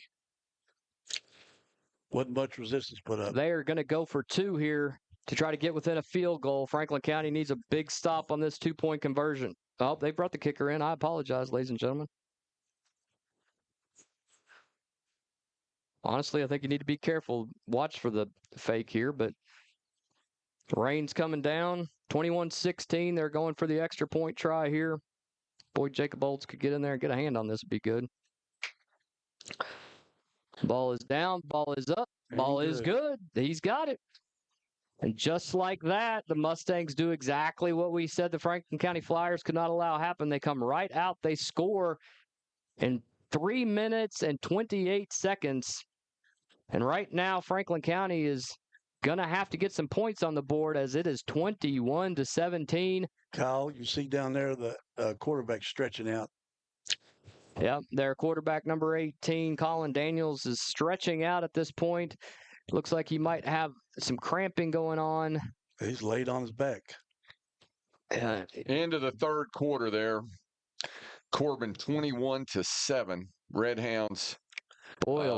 Drove 13 plays, 78 yards, and 733 down to the Bluebirds 2. They have it 1st and goal to start the fourth quarter on the 2-yard line. Well, so they're leading 21-7. And I guess what that does next week is that brings does that bring Corbin here? That'll bring Corbin here. Because Johnson Central lost, we got to finish this game first. I can hear Kalen Ammons yelling in the background down in Rocky Top. That ball gets loose. Delano Collins is going to pick it up. There he goes. See you later. There he goes. See you later. Hit the afterburner. He hits the X button. He's looking for something. Going. He's still running. He's at the 35. He's looking for a lane. No flags. No flags yet. He's going to take it down. He's going to get it to the Touchdown! touch. There we go. Franklin County. That's what we needed It's right exactly there. what Franklin County needed. And welcome to the Thunderdome. Yep, no flags. Boy, that was a great run. That was a great run. That was. Jen Thompson doing everything she can to keep up with the fastest kid in Kentucky right Good there, job, Delano Jennifer. Collins. Boy, that was great. I'm gonna watch it again. 76 yards, I think Terry called it right there. And he ran about 150. Yeah, ball went right through Cohen's hands, and luckily. And ended up in the one man you're okay with getting it right Yeah. there. That kick is up, and that kick is a good 28-17, 7 minutes, 59 seconds remaining here in the third quarter. Boy, that was exciting. Ooh, it was. That's the best run I've seen this year. Well, he's an exciting player, and that maybe is what he needed to flip the switch on. The switch has been on off all night long. Yeah, I tell you And what. hopefully that play right there switch the switch on, because when he's on, he is electric. Let me and I know it. I don't want Shaw getting on us a little later saying that we're getting on. This kid is electric. He is the best player in the state, and we're not getting on him. We're just saying he can do so many great things, and he is right there. You saw it that Delano Collins is probably the most electrifying kid. Maybe in all of high school football in Kentucky, but definitely in 4A. That was a great run. That's a highlight reel for sure. No, it was. And look, this kid, he needs to be in contention, for Mr. Kentucky. I mean, I don't know how many touchdowns he's got this year, but he has absolutely lit it up. I'll tell you what, it's a travesty that he did not win District Player of the Year. Right. I understand that it at is all. what it is, but Do you think it's because Franklin County's done so good for so many years? They want to spread it around a little bit, maybe. Mark, what do you think? It was disappointing. It was really definitely was. disappointing. I mean, there's not anybody that, you could just point a finger at and said, well, that guy's better than Delano, because Delano's better than all of them. Yeah. Lopez, little screamer down the middle. Good Ball job. Where'd it ball go? gets to him, and he gets to the 22-yard line. He's going to be tackled at the 27-yard line. 37. 37-yard line. I apologize. 33-yard line. there you Goodness go. gracious. 33-yard We're line. all trying to keep it together. On there. Yeah, we're all trying to keep it together. Our apologies. Going to be at the 33-yard line. Breaking news. 34-yard line. What you got? Marjorie Taylor Greene says she's resigning in January. Well, there you go. There's your politics for the Not night. sports. Yeah, not sports. MTG going to resign after her. And UK's got won 88-44. UK doubled up 46, tonight. 88-46. 88-46. All right. Daniel's in the shotgun. It's got a man in motion. Right there. Had him. gosh. Had How him. did they not get him there? That's number 3, Lucas Tompkins, right there. They're trying to get the ball to Tompkins as much as they can. He is their workhorse and their big play guy. He scored 20 receiving touchdowns this year and 8 interceptions. I haven't called his number a lot tonight, but they are trying to get the ball to him. Going to be 2nd and 5 from the 40, just short of the 40-yard line. Clock's rolling here. Going to give it to Renton. Renton's going to be wrapped up by Eddington. Get him on the ground. And he's going to lose job. 2 yards on that one. That's how Going to take you it to do the 37-yard line. That's going to be a long 3rd and 6 right there from the 38-yard line. We're going to have an injury timeout. That's the quarterback. No, Yeah, it it's is. not. It's No, It's it's 18. 18. 18. Okay. We were talking earlier, Craig. That's Craig, you pointed out that Yeah. he was stretching out, that he had some That's a some different issues leg. there. That's So his other leg. That's his left Yeah. leg. They were stretching his right leg earlier. that's number 18, Colin Daniels, right now. That's down for the. if I know my left and right. correctly. It is his. right. It is his other one. I think we have some major cramping going on here. I think that's what he's going to have to come out of the game too. They've got a couple of backup QBs here. And he had the backup quarterback warming up had pretty good arm too. He was throwing some 30-yard passes. My daughter, this is her future husband, come May 30th Congratulations. of 2026. His younger brother plays at Highlands. Oh, yeah? And so Reagan was here throughout the day, but went back home, and she just said they just took out a Corbin fan in handcuffs a Oh, minute boy. ago. Gosh. Boy. So they've got it started right up there tonight for the fourth quarter. For those of you who are wondering, the backup quarterback is junior Hudson Hackler. He has only thrown 7 passes this year, has 4 pass completions, no interceptions. He does have 1 touchdown pass. And he might have cramps on both legs. And I tell you, as I'll tell you, as a longtime UK football fan, much like Chicago Cubs baseball fan, you fear a backup quarterback coming in here, long suffering, because you've scouted all week long for number 18 Daniels, and we're going to get the junior coming in here, Hudson Hackler, number 12 probably. Yep, that's exactly what's going to happen. And no pressure on him. No, here, yeah, though, he is a 5'9" junior. Two totally different size kids here, and you're at 3rd and 6 on the 38. 7 minutes remaining here in the third quarter. Franklin County leading 28-17. Got a little confusion here. There we go. We're going to wind this clock now. They don't have to have their mouthpiece in. Supposed to. It's going to be a pitch. And there's going to be the pass. Get him right there. There's going to be a hold. We're going to get a hold on number 54 right there. So high school, you don't have to have the mouthpiece. You're supposed to. Okay. I would say that Franklin County is going to decline this penalty right here. It would make it 4th and 6. Make it 4th and 10. Oh, okay. Yeah, I don't think the down guy knows where he's going here, so it's going to be 4th and 11. They will punt it here. 6 minutes, 50 seconds remaining. He ran out of bounds and had a loss of about 4 yards and actually about 6 yards. Where is 18 going into punt? Nope, 38 is their punter. Chris Waldron, he's their regular punter. Okay.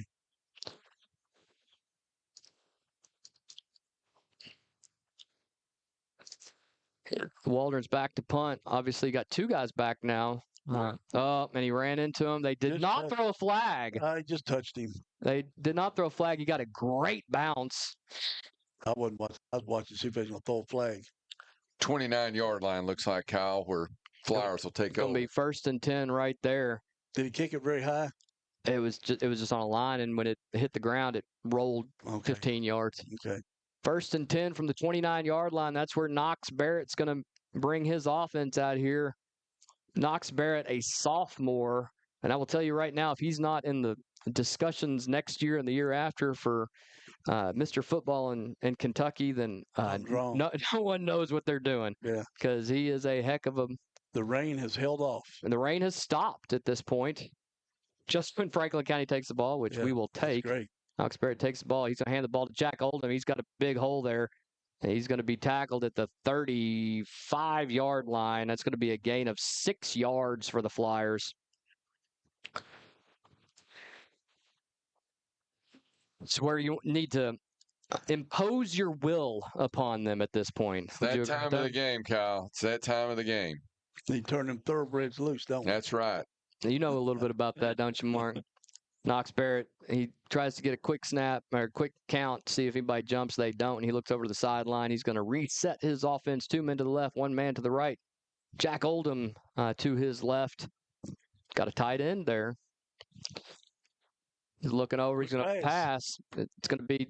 Let him go. Looks like, is that LD that's got the ball? He's going to take it up to the 48-yard line. It's going to be a 1st down for the Flyers. Mark, did I see y'all had some success in the last couple of weeks? We did. We had a very good year. Spendthrift has had a banner year this year. We were the leading owner at Keeneland for the fall meet. We had 6 wins.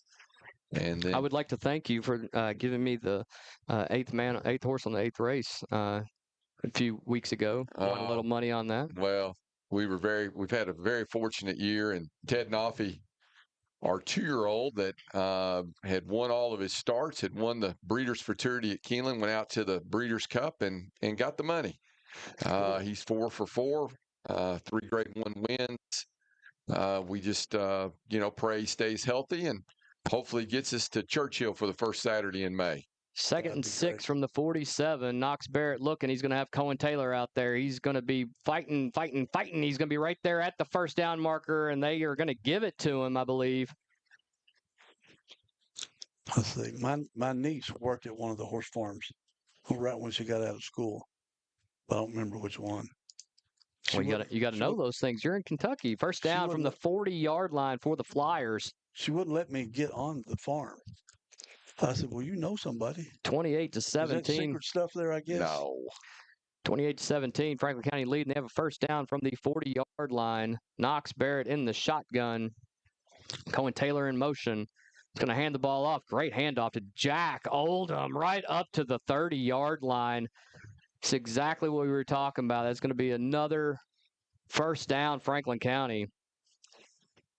See if my wife knows. I'm curious now. So straight good. Franklin County leading 28-17. That clock is now rolling again. 4:21 remaining.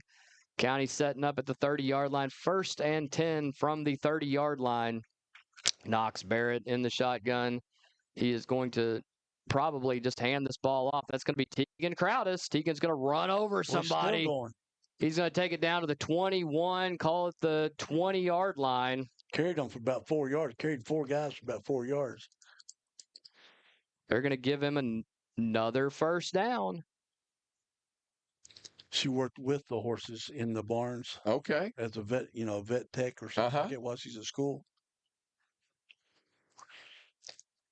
They're going to reset the chains here. They're going to wind that clock. Franklin County has the ball. They're taking their time here, but they are moving the ball at will down the field. Got to get some points right here, Mark, where there is just nothing else to say about it. No, we got to finish this drive. The guys have put a good drive together. Got to hang on to the ball, get in the end zone. Cohen Taylor in motion. Knox Barrett in the shotgun. It's going to be a quick pass to number 1, Aaron Jones. He gets 3. There he goes. He's going to get to the ground. And welcome to the Thunderdome. Touchdown. Franklin County, 20-yard touchdown pass from Knox Barrett to Aaron Jones. So we throw those little short passes and let the guys just let them run it in. We are blessed with a lot of speed. Franklin County is about as fast as and we are blessed on the track team as well because of these kids. Because we don't want this season to end, and we want to keep playing through to December. But these kids are getting ready for track season as well. That kick is up, and that kick is right down the middle, which is exactly what you needed. 3 minutes, 34 seconds remaining here in the third quarter. Franklin County leads North Oldham 35-17. I am looking to see if 18 is up. He is. He is done stretching, and it looks like he's ready to go back in this ball game. Windstar. Oh, yeah. Haggard. Worked for Haggard. Yeah, Haggard Medical Institute. Yeah, no, they do a great job. Okay.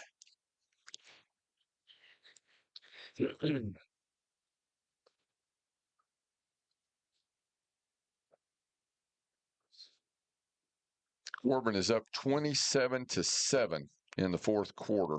I just got the same notice you did, but I got it from Chad Hensley. Thanks, Chad. It says we have a Corbin fan arrested in the stand. So yes, that's crazy. I mean, look, they might be bringing the crazy to Franklin County. We will see. That would be a surprising win there for. And I would like to say Kalen Ammons called that earlier this week. He said, I believe Corbin can beat Highlands. I believe they have the talent and the kids to be able to do that. Down there, I'm going to bring me a bucket of chicken. That's some good Kentucky Fried Chicken. They do. That's where it all started, Craig. Yeah, good spot. That's the best fried chicken in Kentucky. Ryan's going to kick that ball off, and he does kick it down to the 20-yard line. And here we go. Got to get some tackles here. He's looking. Shalom's going to try to tackle him, and Shalom's going to hang on. Good tackle. Not going to let go of him. About 10-yard at the 31-yard line. 11-yard return there for North Oldham.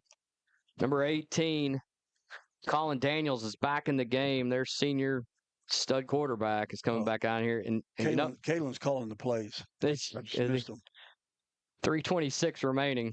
Craig, we went down there a few years ago when the Flyers played Corbin down at Corbin, and what a scene it is to be at that stadium for They the love playoff their Red game, Hounds, don't they? and Yeah, we the played them in a quarterback Final Greyhounds, right? Four. and Greyhounds. The Red Hounds. Red Hounds. It's going to be a pass off the play action. Oh, he's going to catch it. He's going to be tackled right there at the 40-yard line.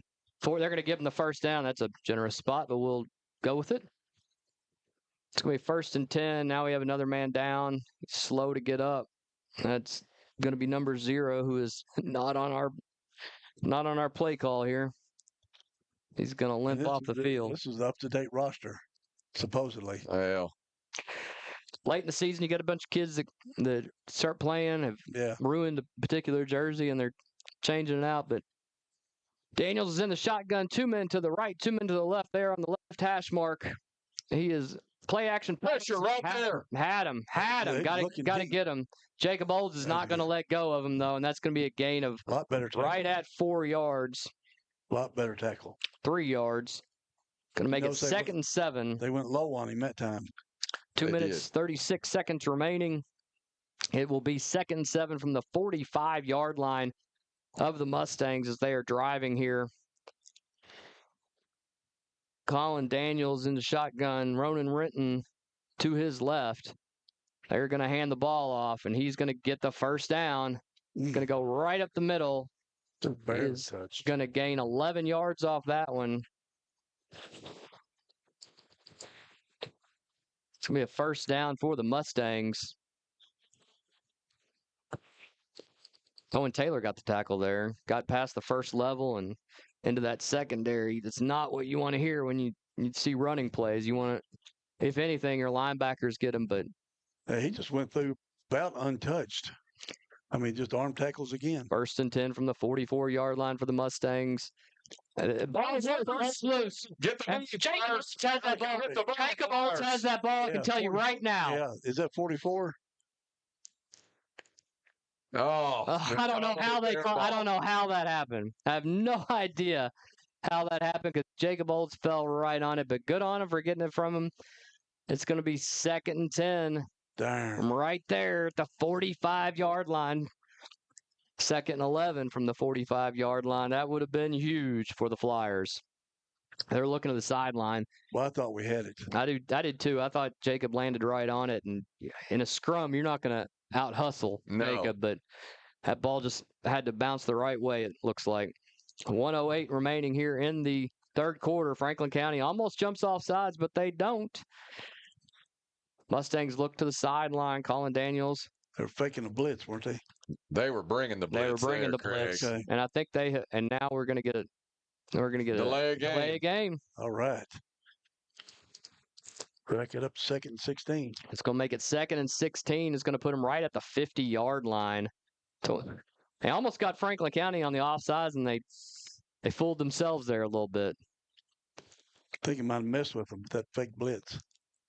Well, County hasn't brought a lot of pressure from the linebackers, but they were bringing it that time. They definitely were. Early in the game, we saw them, Jacob Olds come in and just annihilate the quarterback, but they were coming again.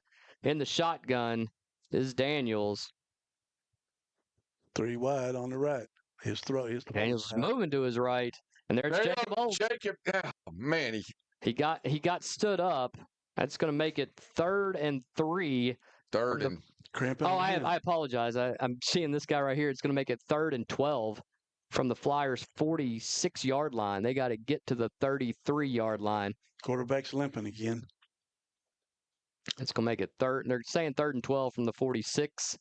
Clock is still rolling. 25 seconds remaining. He's just bringing them onto the sideline. Yeah, they're not going to call a play here. No, they're going to let that clock roll at this point. Flyers are going to end the 3rd quarter with a 35-17 lead, up by 18 going into the 4th. Mustangs have to. Flyers trying to go ahead and meet with their coaches, and officials saying you gotta wait till the time runs out before you do that. Got to keep control of it, I guess. That's the end of the 3rd quarter. Franklin County will go into the 4th, 35-17 leading. They have an opportunity here with just 12 minutes remaining to win their 6th. Is the QB out there? He's out there. He's out there. Franklin County trying to get their 6th straight region title. That would be a school record as the fourth and the fifth one were a school record in a row, and now we're just going to Keep them continue that going. Kyle, why don't you talk about the middle school guy that I asked you about that got Player of the Year with all those massive You want to talk about Schaefer? Oh, he's incredible. I mean, it's it's Peyton Ledford's little brother. Yeah. Yeah. And so, if you're Peyton Ledford's little brother, you got to be able to bring it, right? Because Yes, you can do. imagine what those games of kill the man with the ball were like as a kid, right? Well, it's exciting, and he is an absolute stud of a player, and 5, 6, 7 touchdowns a game, and he just absolutely dominated eighth grade football. Oh yeah, I mean it was crazy. I called some of the games, and it was absolutely like a video game show. He plays with heart the whole game. He's so fast. He's hard to get on the ground. And is Eddie going to have him playing both sides of the ball when he gets there next year? I don't know. So obviously, is he, with those numbers that I saw, is he one of the best in the state? Oh, absolutely. Plays running back and linebacker. He's a very, very good football player. Led the team in tackles too, I believe, if I remember correctly. Starting the third quarter here, fake pass. He's looking to the right. He's out of bounds already. He was out of bounds. He was out of bounds. He was standing out of bounds. They're looking for a penalty. He was standing out of bounds. There's no way they're going to throw that right there. I'll tell you that he was standing out of bounds, Coach. You're not going to get that call. They don't. I'll tell you, they're not going to get the call here. Oh, we got a coach. Get the handcuffs out. Yeah. Tell you what, the fans are getting wild down here.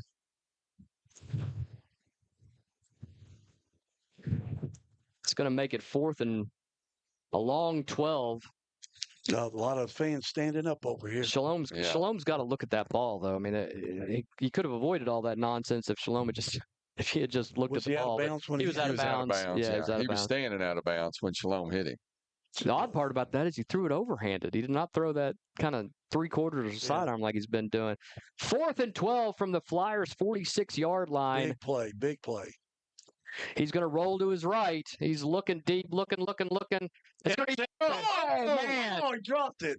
And you know what? It's probably better that he did drop it because the Flyers are going to get the ball at their own 46-yard line to start their next drive, and Franklin County can put this baby away with a score right here, and they could do themselves a favor by running off some clock as well, Coach. Well, hopefully they can, Kyle. I'd love to see them just get a time-consuming drive here. Not really Eddie's style. It really is not Eddie's style. He's 2 minutes. Old Coach Pirate Redbeard down there, he'd rather score 3 touchdowns in the next 11 minutes, but we'll take 7 right here and run about 7 minutes off the clock if we had our druthers. Right. He is under center. Knox Bear's going to have, for the first time, it's going to be under center. He's got a wishbone out there. He's got the big boys. He's going to hand the ball off to Jack Oldham. Jack's just going to run it right up the middle, run over some people. Going to carry the ball down to the 46-yard line. Jack runs hard. He's every time. Great young man, great family. His mom and dad, his sister. He just comes from a great family. I'm a huge fan of Jack.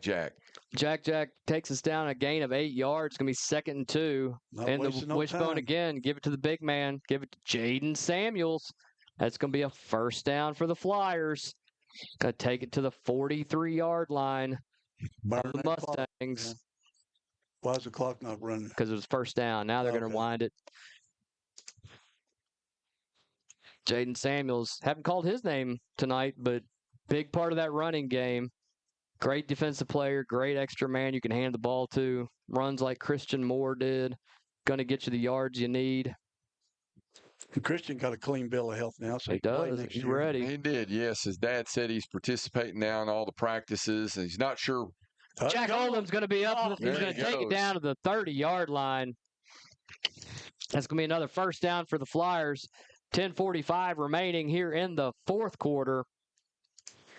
Franklin County is leading 35-17. They are driving. They are on their way to the Final Four in Class 4A for the 6th year in a row if they can keep this drive going. There's still a lot of time. A lot of time left. You got to put points on the board. They're going to have 1st and 10 from the 31-yard line. Wishbone in again. They're just going to hand it to Jaden. Jaden's just going to eat up clock and gain 3 yards right there. It's going to take it down to the 27-yard line. Golly, getting ahead of myself. It's these foggy windows. It really is these foggy windows. It's a lot of hot air in here blowing against these things and fogging them up, right? It is for sure. We'll see if we can cool it down. Yeah, Gonna make it 2nd and 6 from the 27-yard line. They're going to swap him out. They are going to swap him out. There is a lot of hot air in here. You called that one, Kyle. A lot of excitement. Bring in KJ Jackson. They're going to give it to Teagan. They're going to try to take Teagan down. Ooh, He's going to get there to the 24-yard line. That's a gain of about 3 yards. It's going to make it 3rd and 3 for the Flyers. 24-yard line. County's going to be up under. Knoxbury's going to be up under center again. No, he's backing out into a modified shotgun. Now the guys run out. 3 wide on each side. Got all sorts of guys in here. That was almost picked off, but Delano's going to take it. Delano's going to take it away down to the 5-yard line, and that's going to be a first down for the Flyers. A little more razzle-dazzle from those Flyers. 9:02 remaining, and that is a first down. First and goal from the 5-yard line, and they were millimeters away from that ball. I thought that was a pick six going the other way. And we'd be talking about a completely different ball game if that happened. Was that one of those plays they added to the game plan? I think it's one we've had, but it's just a quick throw out there, and the defensive back Craig read it perfect. He made he broke right on the ball. Take your time here. You don't got to snap it right away. But Knox is under center. He's going to hand the ball off to Teagan, and Teagan's going to power into the end zone. Touchdown. Right there. That's a heart. Welcome to the Thunderdome. 41-17. Teagan Crowdus, the senior, got open windy, running hard right there. That was great. I think we can relax a little bit now. Maybe a little bit. It's still 8 minutes, 32 seconds remaining. Brian Padilla-Lopez comes in the game. He's going to kick that up, and it is good. Franklin County is going to lead by 25, 42-17 with 8:32 remaining in the fourth quarter. I'm going to try to get us some more scores here, guys. Let me see what I can do. While you do that, we're going to talk a little bit about Teagan Crowdus, what he means to this team. Teagan and 2 other guys transferred in from Frankfort High. You heard KJ Johnson was another one they were talking about. Transferred in from Frankfort High, and they were declared ineligible until a week ago, and they have now sat out the time required by KHSAA, and they are big additions to this program. Yeah, great addition. Teagan runs hard, and he's hard to tackle, as you saw right there with the 4-yard run for the touchdown. Corbin's up 35-14 with 4:47 to go in the fourth quarter. Looks like Corbin is a winner tonight. Let me see if I can get a score on the Boyle game. If we made it through to the finals, we'd be playing Boyle County probably. Not looking too far ahead. More than likely, Craig. Brian Lopez, the junior, going to kick off here. He just squibs it across the field there.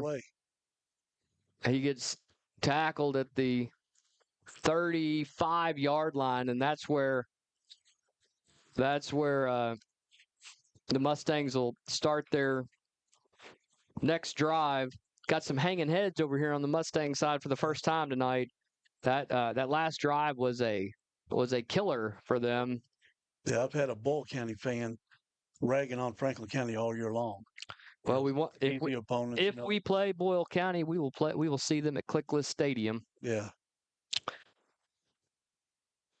I guess Paducah's an hour behind us. We don't know what Paducah's doing. Yeah, I'm not sure what they're doing. I have to try to see if I couldn't find a Boyle score there. Chad or Kalen, if you guys know what's going on in those other games, let me know. It's going to be a sidearm pass. Oh, he just drops it. Lost it in the lights.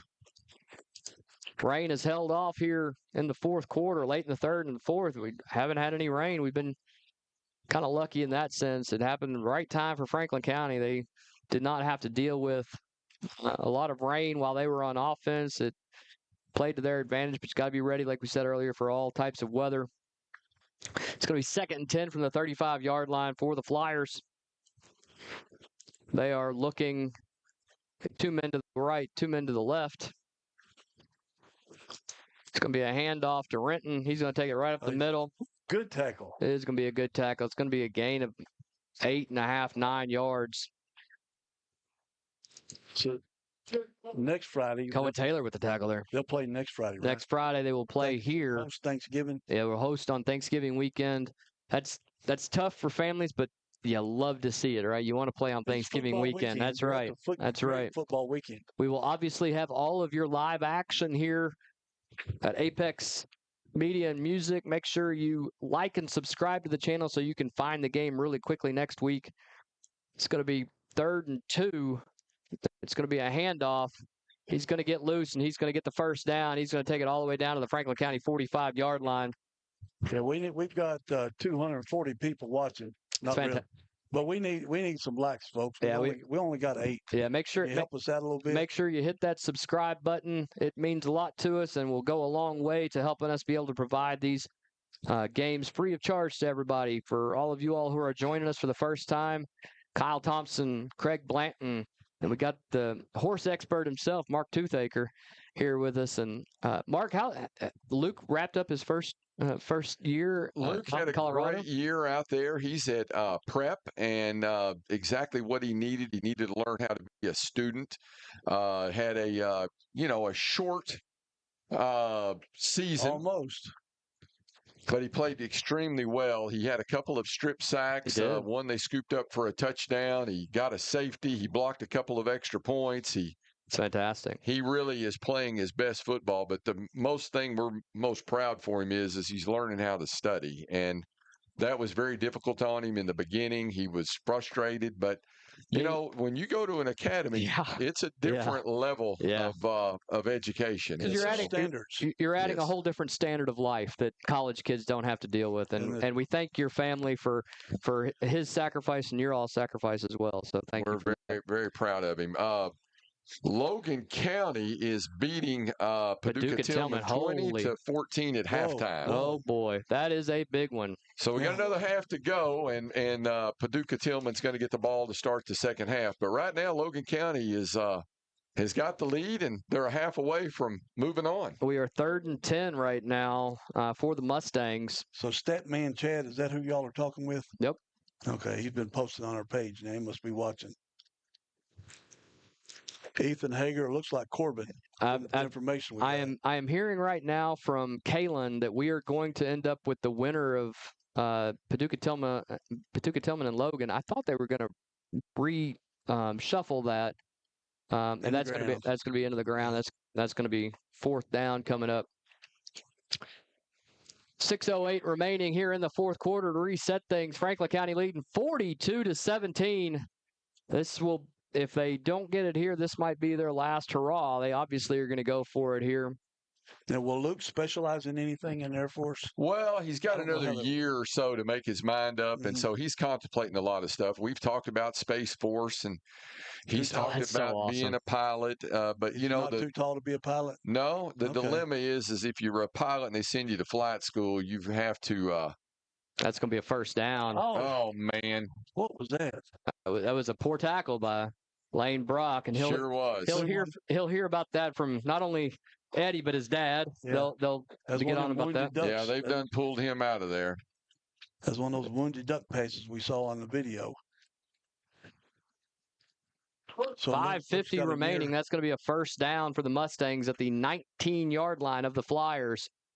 Here's that bend but don't break defense, I guess you would say at this point. There have been no big plays for North Oldham. Franklin County's limited them on that, but they've eaten a lot of clock, and Renton's going to get up the field, and he's going to get down to the 15-yard line. It's going to be a gain of about 4 yards on that one. Going to make it 2nd and 6. Was number 10 Kean on the quarterback that time? because he was on him quick. I think there's a very good possibility that Teagan's playing at the left end position, and I think That's who that is. That's it's Teagan Crowdis. Yeah. They're sending him in as. I'll say this again, Kyle. I played with Teagan's father, played softball with Teagan's father. So what did you say last week? You I said Teagan's dad must be really old if he played with you in softball. So Man, second that's a 7 from the killer, 16. And it's going to be a pass out to the right, and he's going to get it down to about the 14-yard line. It's going to make it 3rd down and 5 right there. So I saw Michael, his dad, down there, and I told him what Kyle said. Don't do that. Michael's about 22 when I was 35. That's great. Yeah. So, Well, Luke's excited to get home. He flies home next Wednesday night. He wants to be here for the game Friday, and bring him up here so we can talk to him. He was hoping we could win to advance, and looks like we got a great chance to make that happen. 4 minutes, 18 seconds remaining here in the fourth quarter. Looking to pass here on 3rd down. He's just going to run now. He's going to get down to the 1st down. What? 4:07 remaining. He's going to take it to the 9-yard line. How cool would it be to fly the F-35? Well, I think if he's flying anything, the thing that on being a pilot out there is if you go to flight school, you owe them 10 years instead of 5 years. Yeah. And when you're 19 years old and you're thinking about giving them more than half your life that's It's a you've great lived. career, though. It's a great career. It is. But he's going to have to make that decision. We've encouraged him to just, think about what he wants to do. And Yeah. My brother-in-law was career Army, a tanker and a jumped out airplanes. Oh, that's great. Look at the pass here. He's going to the right. Daniels, that ball's holding it like a loaf of bread there, and he gets tackled there at the 12-yard line.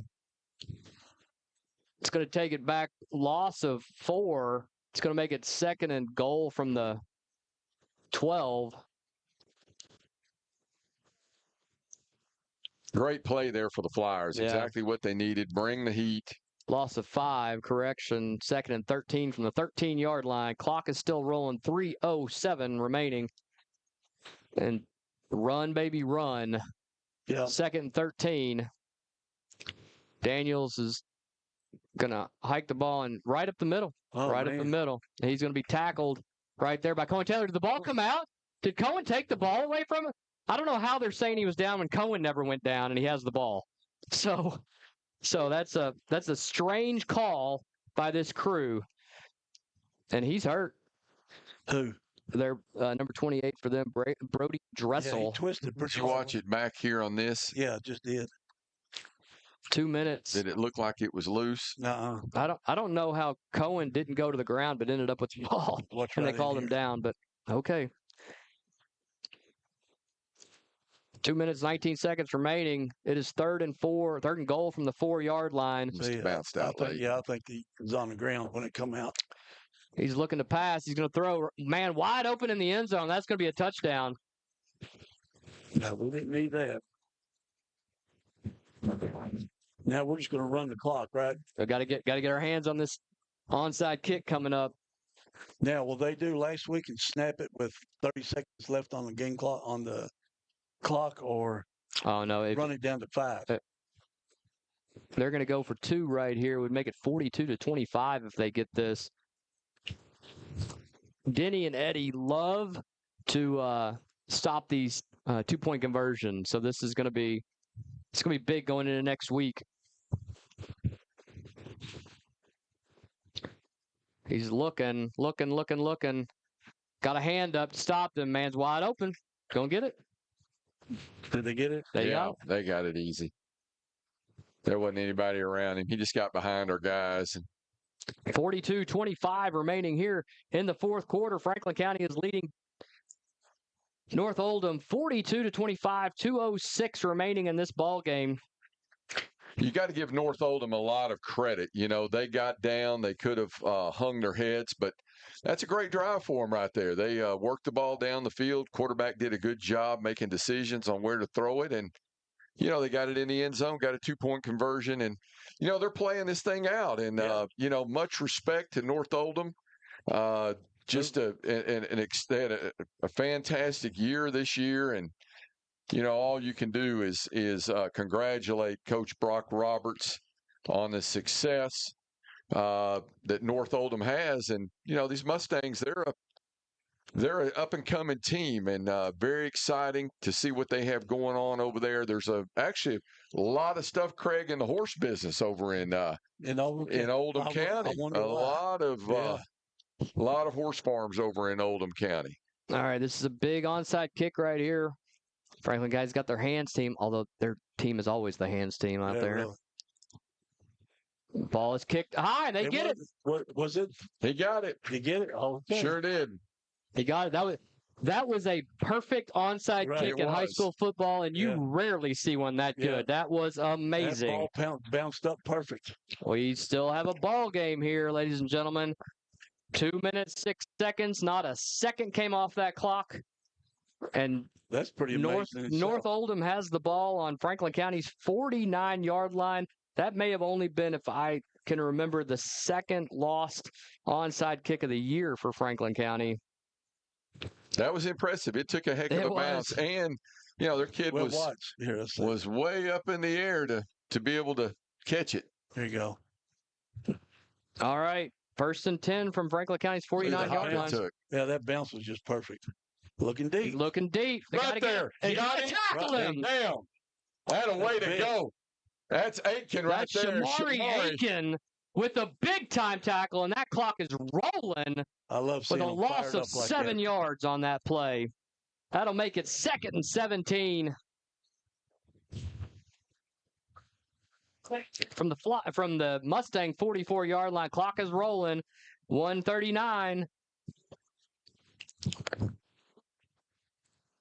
Defense knew they needed to step up. Is exactly what they do. 42-25, 1:30 left, 90 seconds remaining in this game. Daniel's in the shotgun. He's looking for somebody right over the middle. He's going to have the first down.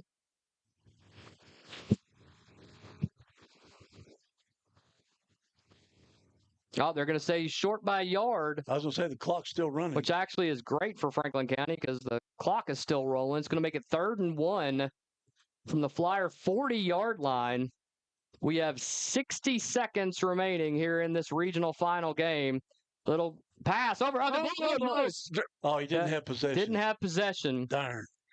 Did not have possession, but it's 4th and 1. This is 4th and 1 with 54 seconds remaining from the 40-yard line of the Flyers. Defense is stepping up, but for that one pass over the middle. They gained a yard, Kyle.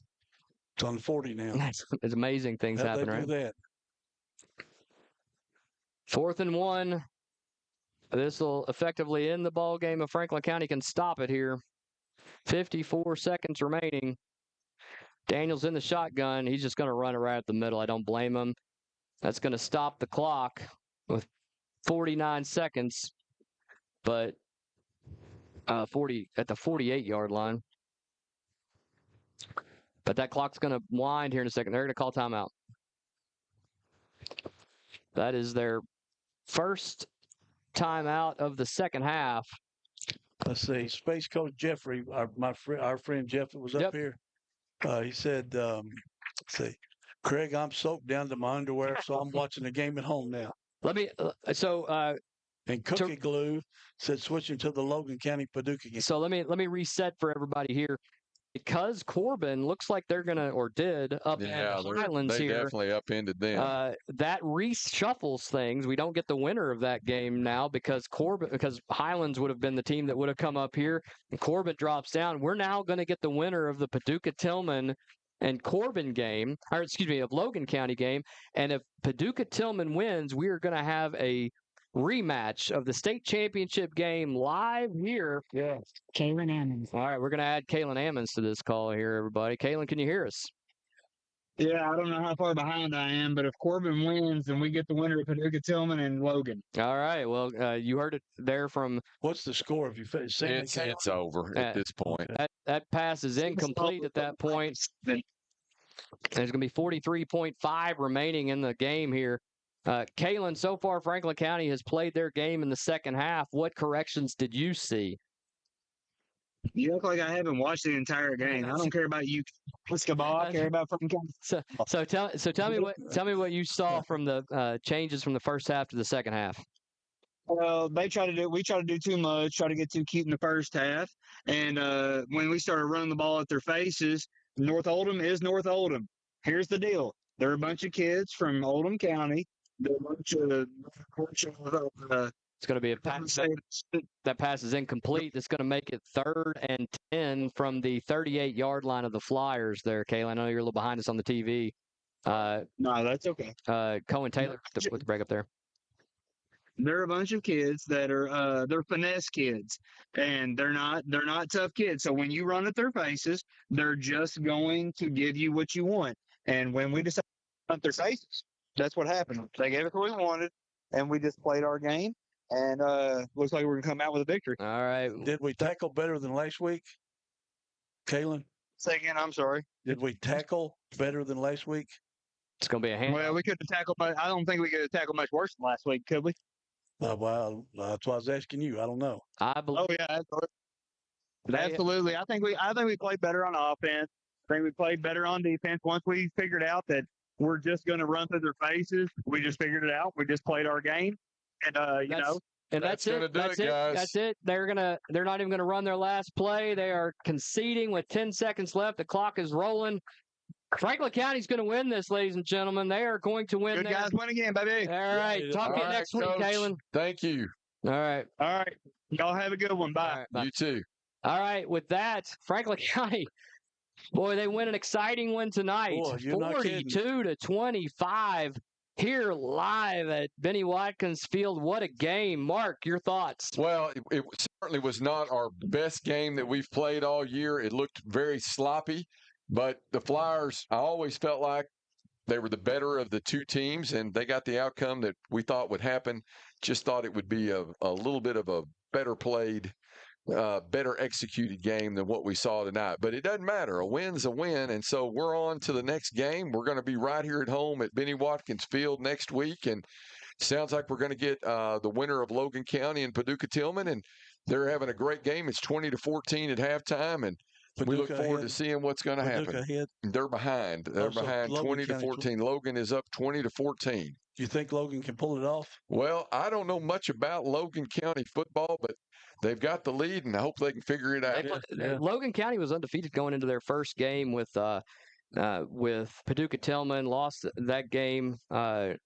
We get the backflip there. And Paducah Tillman got it. Did y'all think we would score this many points tonight? I thought we would. did. I thought we would score this many. I'm disappointed that we allowed as many points as we did, especially considering how much they ran the ball. But it's something to look forward to. Regardless of what happens, you're going to get a team that can throw the ball around next week when you play Paducah Tillman or Logan County. The great thing about winning your games the way Franklin County won their games, and they're undefeated again, going 13-0, because they did that, they get to have home field advantage up until Clickless Stadium. It'll always be Clickless Stadium to me. And because of that, they're going to get to play perhaps the state champion or Logan County here at Franklin County High School next week. And obviously, we're going to have all the action it's a here. long ride for them. It sure is. I'd say. Well, the good thing for them is that it is a long ride, but there's no school. It's Thanksgiving. You're off on break. Franklin guys got to clean some things up, Mark. They do. And I know the coaches are going to be coaching them hard tonight, and they're not going to be thrilled with the way they played tonight, but they got the win, and they've got time to work on this. So hopefully they can get it cleaned up for next Friday night, whoever comes to town, and we can be ready to go. You think we'll practice on Thanksgiving Day? Oh, we always do. Absolutely. Okay. And Luke can't wait to get here to be there. He gets in at 11 o'clock on Wednesday night. And is he flying the F-35 in? No, co-pilot? Yeah. Give us that microphone right there. If you'll hang it out the window there just so that they can hear it. Right now we have the regional runner-up trophy being presented to the North Oldham Mustangs. Well done, guys. Very well they done. played hard here tonight. They came in here. Couple plays changed. They played confident tonight. They played a great game, and they have nothing to hang their head about. What a year they had. I mean, hats off to them. Finished what? They're gonna end up the series 10-3. They're gonna end the season 10-3, and County's gonna move 13-0. Talk about what it means for Franklin County to win 6 regional championships you don't in a even row. know what to say because it's never been done before here, and for Franklin County and Eddie James and his coaching staff to to win 6 of these things in a row is crazy. Now, let me ask if I remember this. Was Eddie gone to a Northern Kentucky school and changed his mind? Yes. To Highlands. Highlands. To Highlands? Yes. And whoever did work the magic, I'm glad they did. Well, I remember when he called and told me, that he was leaving, I was heartbroken. Yeah. But, what are you going to say? But wish him well, Coach. I wish you'd stay. We're going to miss the heck out of you. And then about 3 days later, changed his mind, and here he was. And so he hadn't accepted the contract yet. Well, there's some questions about that. I don't know what all happened. But anyway, they were upset with him. They weren't happy with him. I don't know exactly what all took place. Look what he's done. Look what he's done here. He came back and he's won 6 in a row, 6 regional titles in a row. That means Franklin County is in the Final Four of 4A, the toughest division in high school football year in, year out. And they're going to be in the Final Four playing with Paducah Tillman or the winner of Logan County with a chance to go to Kroger Field. Yeah. God bless him. December. It was so much fun to run last year. And, my son Luke, we've talked about him a few times here tonight, but he and Christian Moore were the only 2 kids on this football team that took a COVID year and were here for all 5 years. Yeah. So they were here for all 5 the regional championships. And took their picture last year in there, and now here they go. They get it done again. So, Christian and Luke, if y'all are out there listening, guys, the bus just keeps on rolling. That's right. The tires keep moving forward, and hats off to Eddie James and all of his coaching staff to do this for 6 years in a row. I can't wait to buy the hoodie. I got my 5-time one on right now. Yeah. We'll get a 6 I can't wait. Well, I tell you what, it's exciting to be here regardless of what happens next week. It's been a fun season. Eddie always starts out every year by saying to us, we're a young team, we're inexperienced, we got a lot of things to learn. He tells us that every year. I told him he's not allowed to use that anymore, but it's absolutely the truth. What a great job. We start a number of freshmen. And look what we got coming in. We got some high qualities. But we're losing some studs. 7 or 8. Some studs. Yeah, 7 or 8 great players. We lost 16 or 17 last year. That's true. That's true. And so that's true. I say, well, let's just see what happens because Coach James has a way of putting this all back together. Yeah, I will say, what a great game. We will see you all next week live here on Apex Media Music. Make sure you like and subscribe to that channel. For Craig Blanton, for Mark Toothaker, for Jen Thompson on the cameras, I am Kyle Thompson. We thank you all for joining us. We will see you next week when the Flyers will play in the state semifinals. God, unbelievable. Here at Watkins Field. It's here. Tune in for that action, and we will see you then, and go Flyers. Thank you all for joining us.